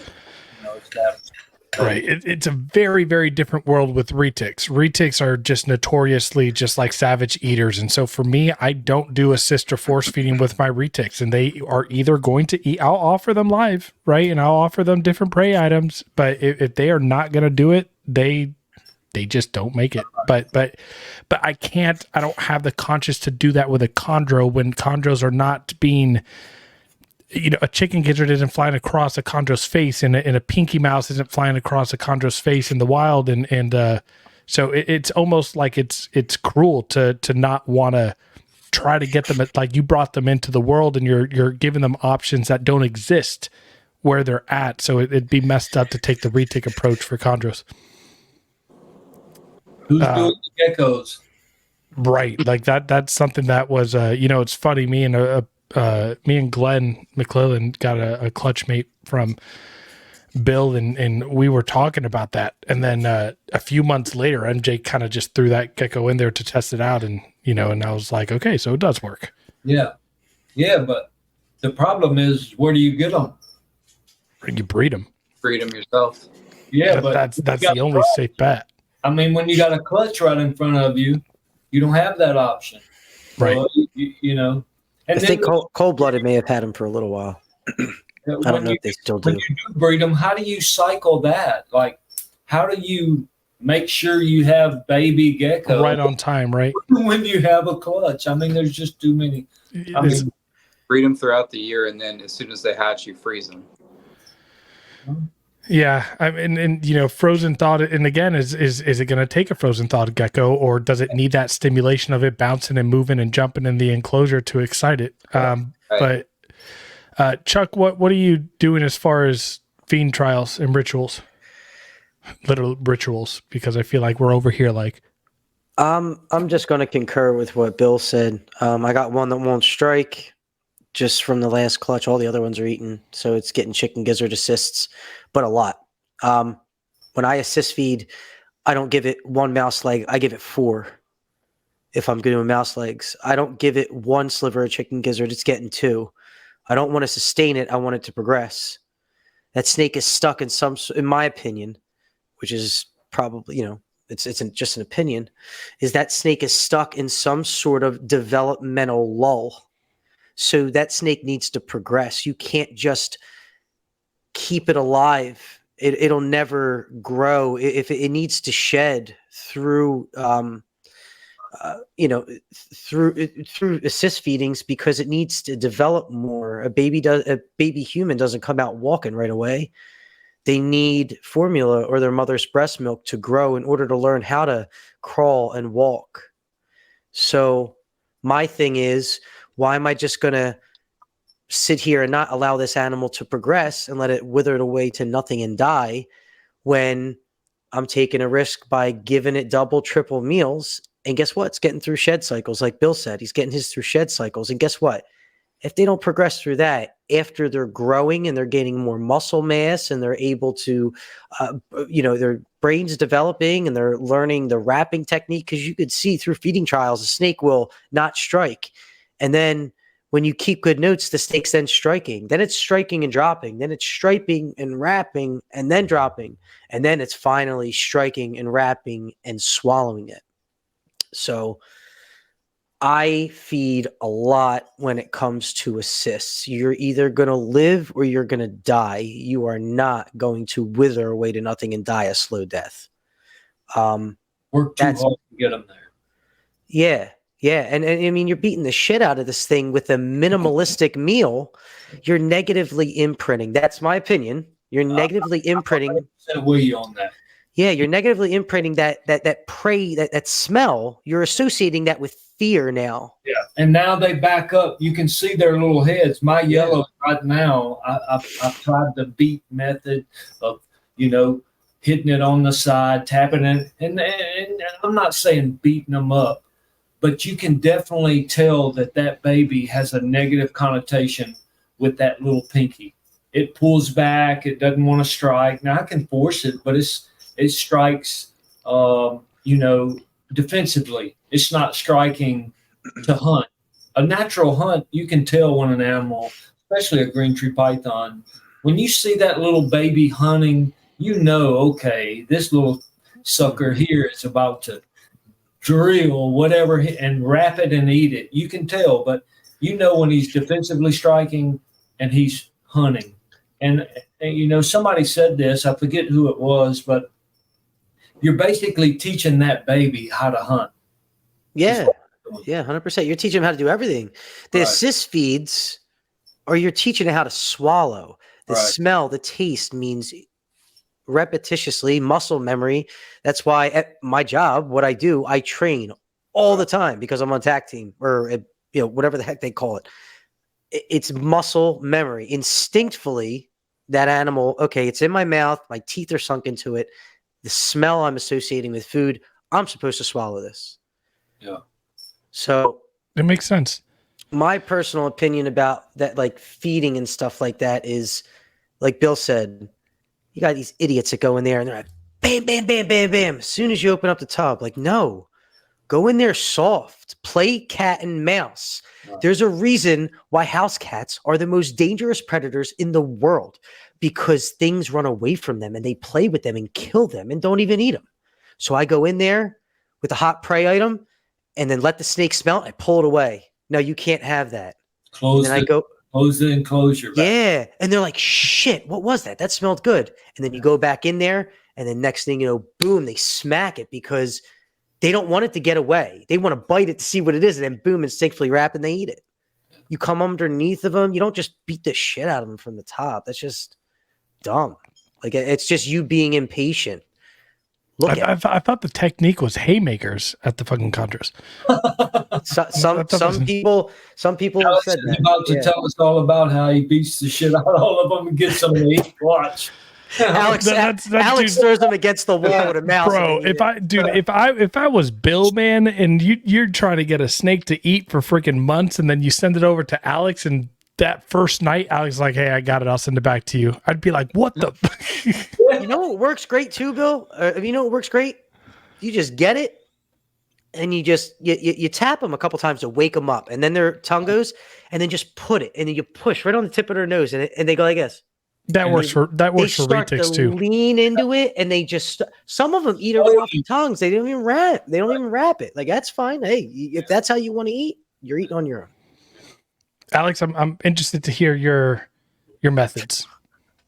So I mean, I actually agree with everything that Chuck and Bill just said. The most important part of breeding green trees, in my opinion, is establishing babies. That's what either makes or breaks you as a chondro breeder, is establishing the babies. And there are many, many methods to get them to eat. I don't think that there will ever be a one fix-all method for every chondro that won't eat.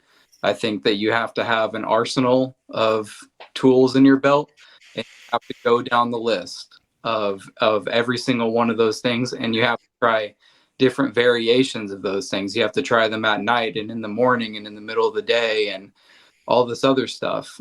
But one thing that I have noticed that works well is if you can get that chondro to strike, get it to eat a head, like cut off the head of a pinky and just get that head stuck in their mouth so that they can't spit it out, even though they will sometimes. But just try again. If they're striking, get that pinky head stuck in their mouth and they will eventually swallow it. After that, after they swallowed it and got it down a pretty good ways, come back with the body of that pink with chips, and they seem to have a pretty good reaction. They seem to kind of understand, okay, this is something that I should be eating now. Are these extra small pinks, Alex? You know, my XLs, dude, they just like fall apart. I mean, are y'all putting your they do fall apart. They do fall apart, yeah. Yeah. Yeah, Okay. but I only feed like 2 of them, 3 of them, and Alex does the same. We discussed this before, and then you feed something gigantic. Some of my animals, I've sent it to Lucas after they've eaten. Like I think meal number 7 for most of them were hoppers, and they looked like they had ovulated. It was unbelievable. But Yeah. I want to go back. I wrote a note. Alex, how are you getting it stuck in their mouths? Are you using Vladimir Odinchenko's method of the skewer? Right. No, actually, I can show you the tongs that I use. While he's getting that, what I do or have done, but I don't know that I'll do this anymore, is you cut the head off of a pinky, and basically, I don't know if it's the esophagus or I think it's the esophagus. You stick the tip of a barbecue skewer in that ever so slightly and just twist it, and you can feel the grains of the wood kind of grip it. And if you about what was that?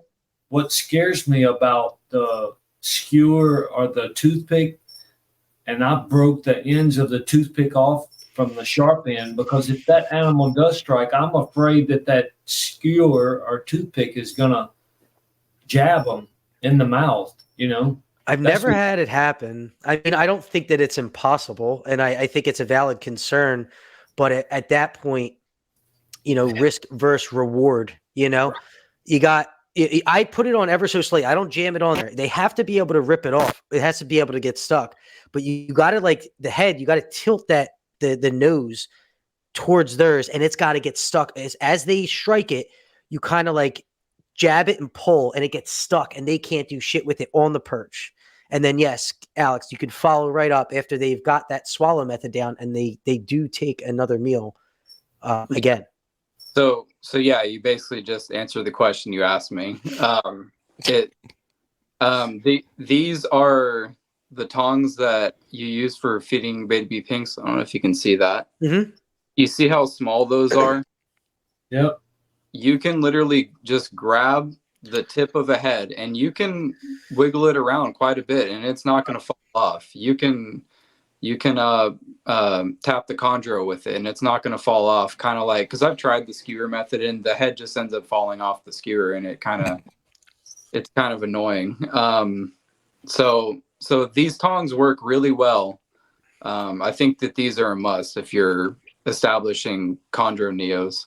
But like I said, you know, the best one of the most effective methods is if it's striking. If it's a runner, that's a tough one. You got to get that thing to strike first.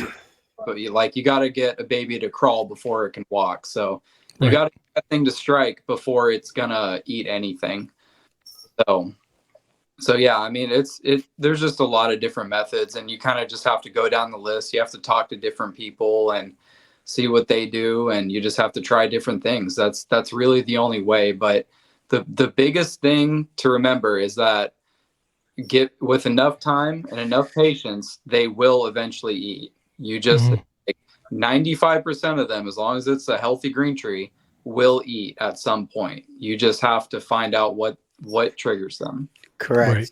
Yep. And here's where the roundtable comes in, bouncing off ideas off of each other. Is Bill and Alex, have you noticed them becoming complete idiots after they shed, after they have like 3-4 consecutive meals and then they shed and they completely forget how to feed again? Yeah. Yeah. Oh my God, that is so friggin' annoying. My first clutch, I had one do that. I think he was on meal number 10 or 11 and shed out and then stopped, refused. I think it took him a month. I just left him alone. I just left the animal alone. When I came in, a month later, opened the tub, you could tell he was ready to eat. I mean, his whole demeanor had changed. So I've had that happen before, and I just waited him out. Oh, you don't want to eat? Okay, we'll starve. You know how to eat. So yeah, that's a good point. Sometimes the best thing to do is nothing. Is just sit there. Right. Yeah. Yeah, that's even worked with some of my retics before. Chuck, I hope you have the guide pulled up. I'm gonna let Chuck kind of take over for a bit. I'm gonna I can continue this conversation. Yeah, I'm gonna rock a piss real quick. I'll be right back. Have you? So I had one that did the same. And I have waited. This last clutch, I did wait 3 weeks actually, and it was just from thinking about doing it because they weren't the best feeders in the world. I had to screw them a little bit, and I was like, you know what? I'm busy as all hell. You guys are going to wait 21 days till I feed you again. And wouldn't you know, boom, boom, boom, they all took it. And then I just fed them all today. 6 days later, they all took it unscented, right. with very minimal teasing. But have you also noticed that once you get an animal probably like 10, 12 meals deep and you jump up the prey size of like a large fuzzy or just under a hopper, have you noticed that after they shed to get them back on it, you can give them a red hot and they'll take it immediately because it's almost like too easy for them to take? Because I've done that. I've given a day old red hot to something that was taking a hopper. And then right after it ate the red hot, I fed it a friggin' hopper like minutes later. And it was gigantic, but it worked just to get the swallow method down. I haven't tried that yet. Yeah. Yeah, I hadn't either. How about the ones that wrap and take their head off of it? You ever offer them one while they have another one in the coil and they just eat it right off the tongs? I have done that. Yeah, Mark Hager told me about that one, my first clutch, and I've held on to that one. That's a great method.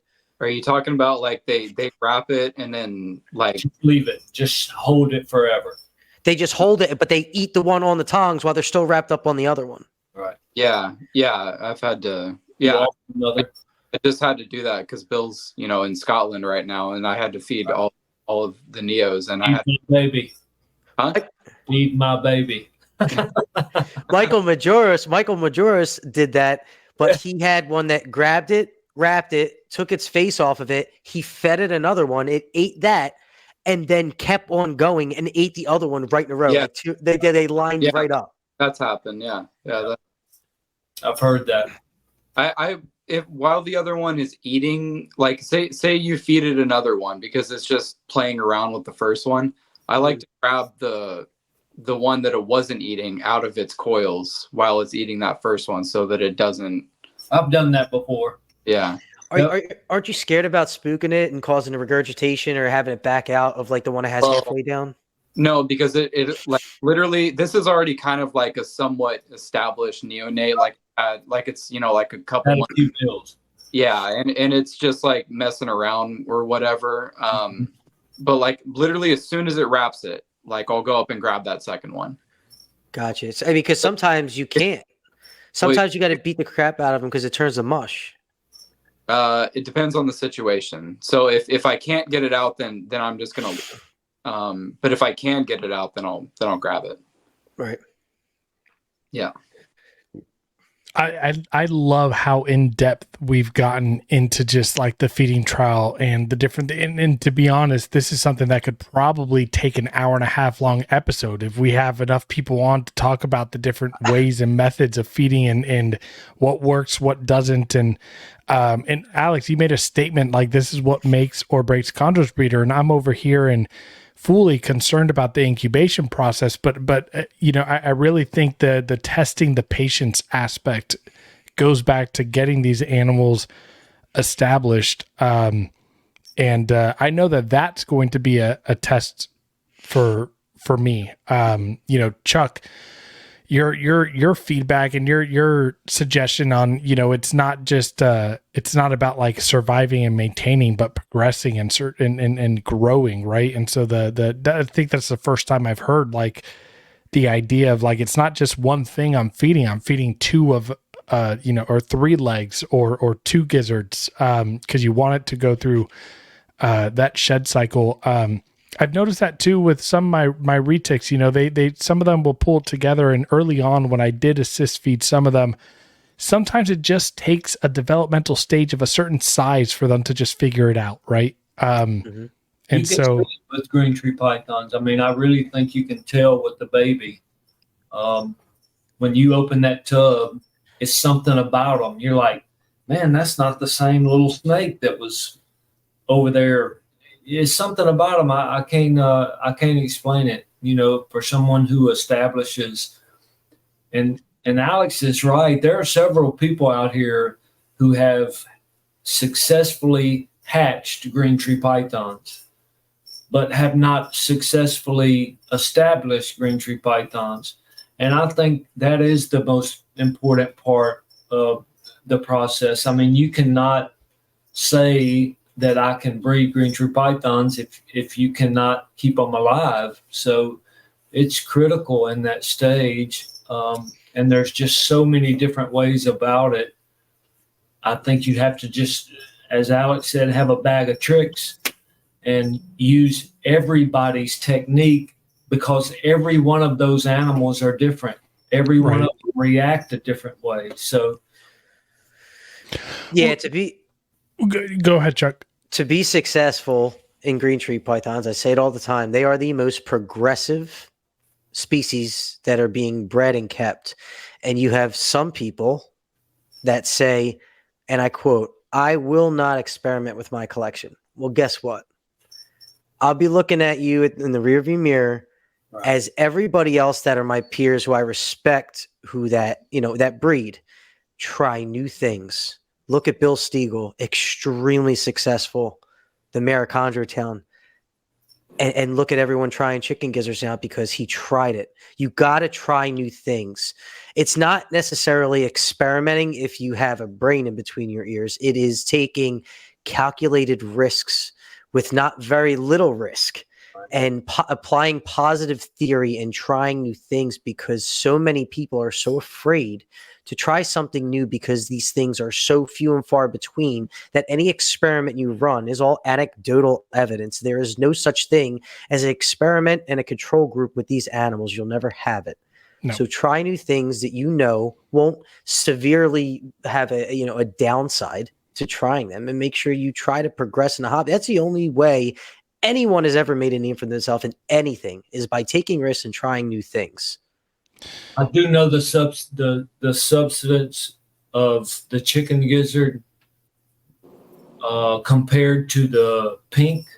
Although some people will say, I want to shove the pink down the chondro's throat. I don't want to ever do that. It's a mess. I'll take the gizzard all day long. Not only is it a mess, but in my opinion, I can see progression in the animals that I'm assisting with those gizzards. I mean, I can. They've all shed.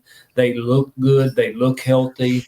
I'm offering a good size piece of that gizzard. My question to Alex, and I've not heard this from Bill, Alex, and maybe you I'm sure you do know, is are y'all offering that gizzard as a meal after, let's say you're having a baby that's hard to establish. You have to assist a gizzard, or you try a gizzard. are you coming back on the next meal and offering another gizzard? Are you offering a pink again?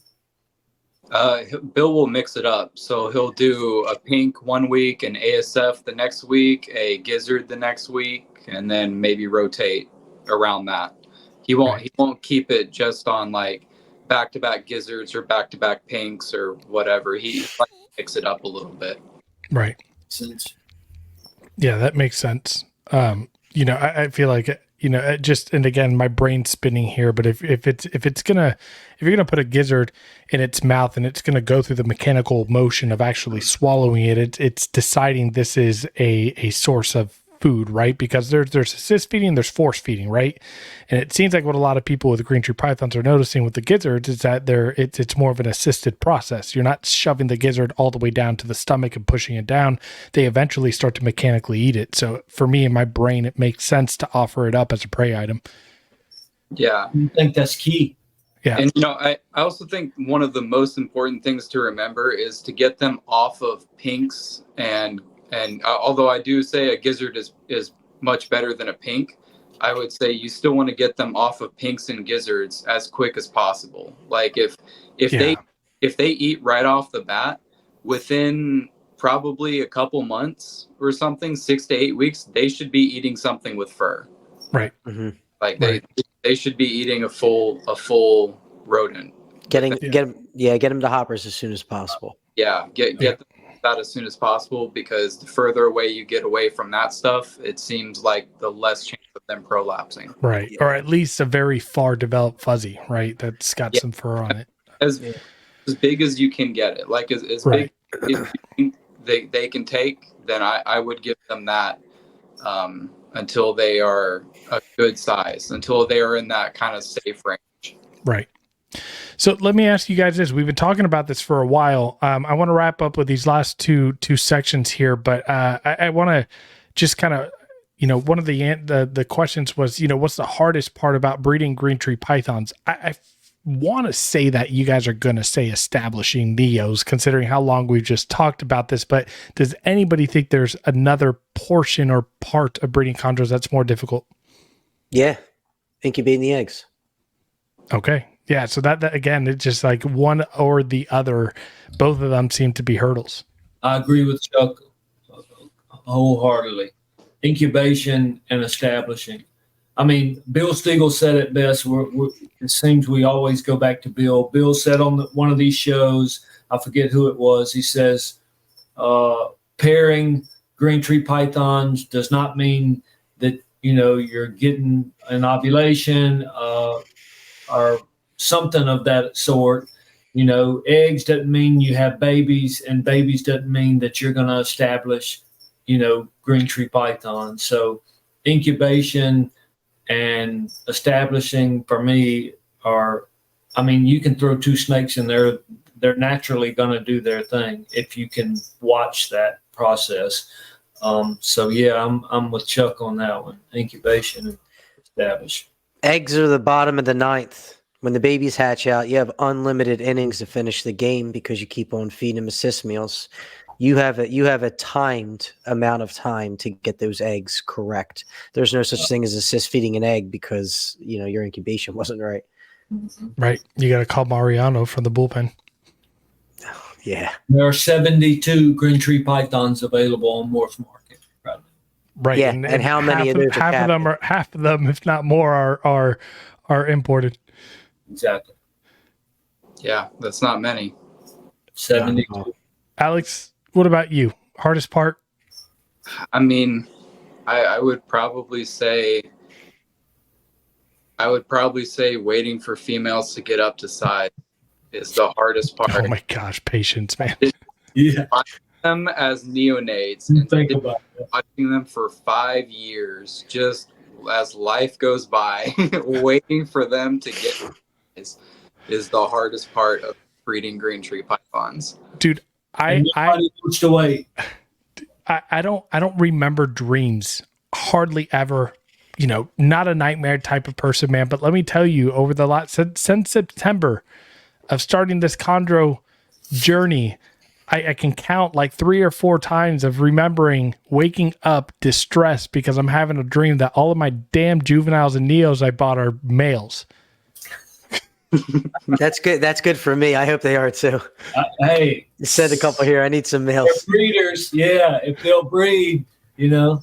Yeah. I've Listen, got one 5 years old. I I've just wanted him to breed forever. He won't do anything. I just don't like the idea of like having freaking 5 males, and then I'm like, okay, well then, and everyone says that, you know, don't buy mature females, you know, those you know, problematic, blah blah. And obviously imports is a different story, but man, but yeah, I mean, Alex, if there's anybody in the world that you know, when it comes to breeding, even any reptile, like patience for me is that's it's hard, man. it's hard. It's tough. It's tough to sit here and watch it. But you know, after that 5 years, I think that you should put yourself in a good position to where you're consistently getting clutches every year after that. Right. It's just, you know, that big chunk of time that you have to sit out and just kind of wait and see what happens. But yeah, I would definitely say that's probably the hardest part. And also, Lucas, there's nothing wrong with having backup males. Oh, for sure. Yeah. 2 or 3. Two or 3. Males are just as important as the females. Oh, and for sure. you could arguably say they are more important. I say they are. I mean, so I've heard that from so many people, man, because there are so many people out there that have these beautiful males, and they could put that male with any female that's a proven breeder, and the male does nothing. Well, I also think that has a lot to do with genetics. Yeah. You know, I guess the fear comes from the idea of like, you know, well, it's you know, I'm these animals are 2 years old and they're now all males. So let me go take another, you know, shot at Vegas and go get a couple more neos or hatchlings and hope they turn out to be females, right? Listen, 10 years from now, he'll be able to start.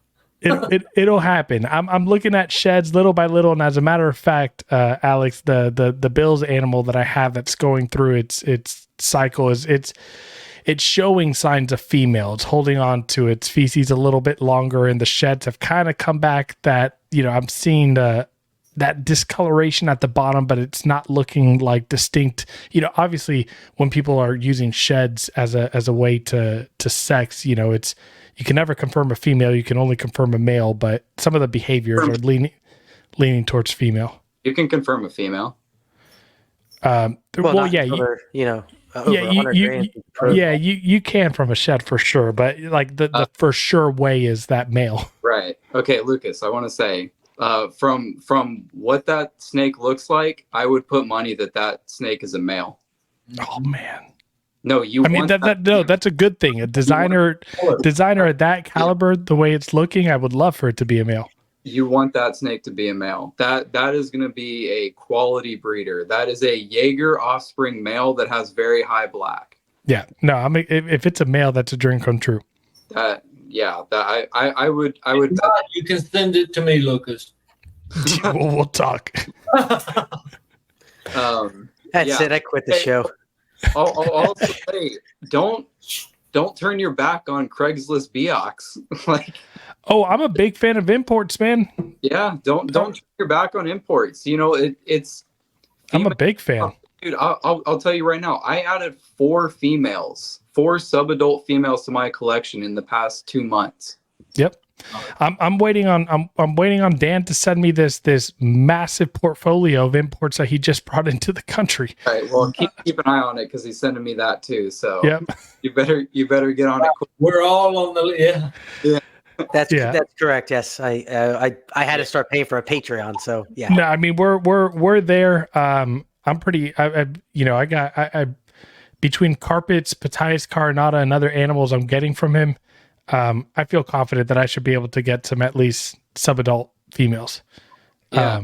He sent me a picture of one that was beautiful, and I was like, "Dude, I need that." And he's like, "No, this one's mine." I was like, "Damn you, dude." Yeah, makes you want to start recording. I pray right. I pray that Dan, continues what he's doing, because I don't know anyone else that is for our community. Yeah, he's it looks like things are in the up, that's for sure. But let's wrap up with this last question here. I want to know what for you guys individually. Chuck, we'll start with you, that way we can end with our guest on here. What's the most rewarding part about breeding green tree pythons? Well, I will say this because I've said it in the past. When I started this and I got them all, when I first started, I said, this is going to be a business. This is what I'm going to do in retirement to make money. And how I've taken such a 180-degree turn since that. It has been everything but that. The most rewarding part was getting out of the business mindset and actually enjoying the animals even more than what I did before. Letting my kids hold them, not really caring if my kids held a Neo.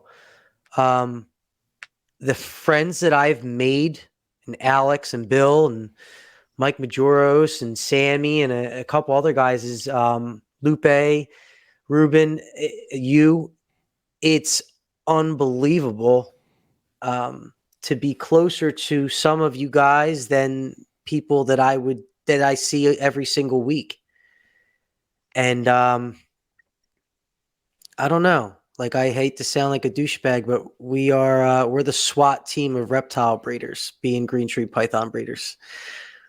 We're definitely we're cut from a different cloth. We're a little bit more hoity-toity and, germaphobes and all that, but the community itself, and really, I mean, it's pretty cliche to say the community, but damn, just flying to Bill's for a party and just being able to go up to people who enjoy the same animals you do and successfully reproduce the same animals that you do it's priceless. I talk to Alex and Mike and Bill more than most of the people that I know in my real life that I see every day. So I'm very fortunate for the connections and the relationships I've made just because of green snakes on sticks.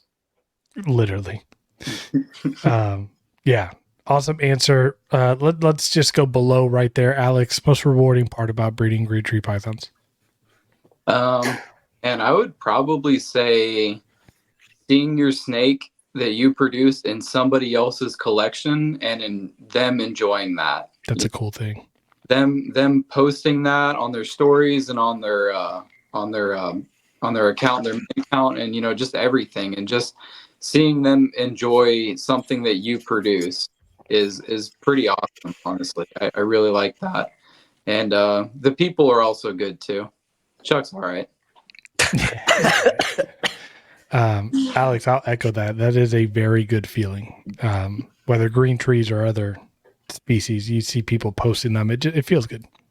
Yeah, no, it's great. It's great. And I think that's one thing that me and Bill Stiegel really share in common, is that he wants you to get the best snake of the clutch, right? Like, snake that he sells, he wants that snake to turn out crazy. And I kind of share that with him. Like, I have a feeling I'll be producing quite a bit of, really nice animals here in the coming years or whatever. So I don't mind if I sell the best snake out of the clutch or whatever. And because someone else is going to post that and say they got it from me and say why you should go buy a snake from me and, all that stuff. So I want to get really nice snakes out to everybody. Is the main goal in this as well. Right. Yeah. All right, Bill, take us away. Man, I just want to, produce cool animals to keep them and see them. And like Alex said, know that I made that animal, or I helped those animals become what they are. And, I've worked so hard to get to a point. As you say, patience, you spend so much time and money and away from your family trying to take care and establish these animals. The community itself, I've have mixed feelings about. There are good people in the community and there are douchebags in the community. I come from I feel like I'm the old man in the bunch, so my sons are all grown and men standing on their feet. And so I've kind of pulled myself back from the community, but there are good people here that I enjoy speaking with and talking to and sharing my love and passion, because for me, that is what I enjoy most about it, is just sharing the love and joy and passion with each other and for other men who are trying to work and raise a family and live their life in society, and also have a passion and joy and being able to share that with each other. I've not came to a point where I've produced animals, enough of them to put in people's hands to see that. I can't wait till I get to a point where I see that. I think I have a large enough collection also that I can, if I really want to do that, I can put out quite a few animals. I don't know if I will ever want to be so big that I'm busy breeding green tree pythons, because I don't want to lose my passion from the animals. And I think you can kind of go overboard if you kind of jump through too many and you've got too many animals to deal with. So I just want to, continue to enjoy my passion and meet new people and hang out with new people and share and learn. Never stop learning. You're never too old to stop learning. So, there's a cool book. It's an old book. I don't know if you guys read this book before or seen this book. It's a book. Yeah, the author just recently died, and I was looking at the price of that book, and as he passed away, I think every single book on eBay is like over $300 right now. Oh my God! Yeah. Well, it's a great book. I don't know if you have it. I don't know if they make a version where you can go in and read it without having to pay $300 for. It's called Friends. Yes, someone sent me the book. Yeah, right. This book talked about elevated perches. Have you guys ever heard of elevating? Not perches, egg boxes. Have you guys ever heard of putting elevated egg boxes for your females? I mean, that was just crazy. It's in this book. And I was like, I've never heard anyone in the community say chondro pythons, gravid female, potentially putting an elevated egg box. The thought of it is just mind-boggling to me. So we have come so far from this book and Greg Maxwell's book in our keeping.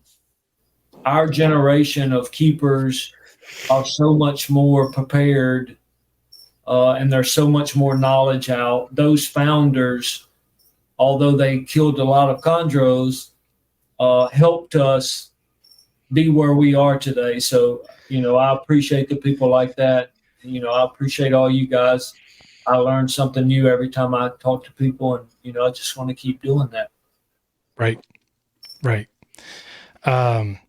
Man, awesome way to end the episode. Bill, Alex, appreciate the flexibility. I know that you guys changed dates last minute. Something came up, and I appreciate you guys being flexible, willing to do this. I think this might be our longest episode yet, but Alex, we'll start with you. Where can people find you on social media and follow you and kind of just follow your progress with keeping and breeding chondros? On Amazing Arboreals on Instagram is the best way to contact me. That's where I post everything and stories, and I'm pretty active on there. So if you need to contact me for anything, that's the best place to do it. Awesome. Bill, what about you, man? Same with me, Instagram. Quite a few people, Country Boy Chondros on Instagram. I post stories and reels. I try to stay active. Sometimes I slip a little bit. I got a lot going on in my personal life. I'm trying to run a business, do all the things that are important. There's quite a few people that send Insta or Facebook friend request in the community. I'm like Buddy Buscemi. I don't accept friend requests on Facebook from people who are in the snake community. So if anybody wants to get up with me or talk snakes, talk green tree pythons, go to Instagram. Find me, on Instagram. I'm not on Facebook, and that's how you get me. Awesome.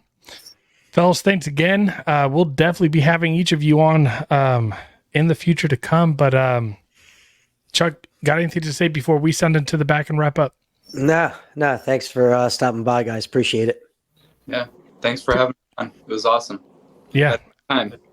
Yeah, absolutely. Learned just again a wealth of knowledge. I don't normally, with the Retake Lounge and stuff, I don't go back and listen to my own episodes with Nathan, but I've done it with every episode of the Chondro Lounge and just re-listen to our guest, and I'm trying to soak it all in. And unfortunately for me, I got a goldfish memory, so it's really about learning by doing. So we'll hopefully start that this year. But again, thank you, fellas. Yeah, keep doing what you're doing, guys. Enjoy it. Appreciate it, man. Appreciate it, Bill. Yep. All right, Chuck. Awesome episodes in the books. I think this was an amazing kickoff to this new segment, man. Good idea with doing this. Thanks, brother. I appreciate it. Yeah, I'm going to be going out of town to Europe for a couple weeks. So the next episode of the Chondro Lounge is going to be kind of a simple one. Chuck and I are going to actually start to kind of do some episodes that are a little bit more basic in nature. So all of you that have been tuning in, we've been getting a lot of views on these episodes and we appreciate all of it. Some of the episodes that we're going to start putting out are not going to be big hotshot names or anything like that, because we want to break it down. There's a lot of people getting into the Chondro community that are worried and that are anxious, just like I was and just like many people are before they get their first one. And so we really want to be able to do like a 101 series and just be simplified with the way that we present just the basic information. And so we're going to be starting that off. Nice, easy recording. But Chuck, man, I hope you feel better soon, man. Yeah, I'm going to go sleep it off. It's almost 12:30. All right, man. Yeah, we'll see you guys in a couple weeks on our next episode. Yep, y'all take care. Rock on.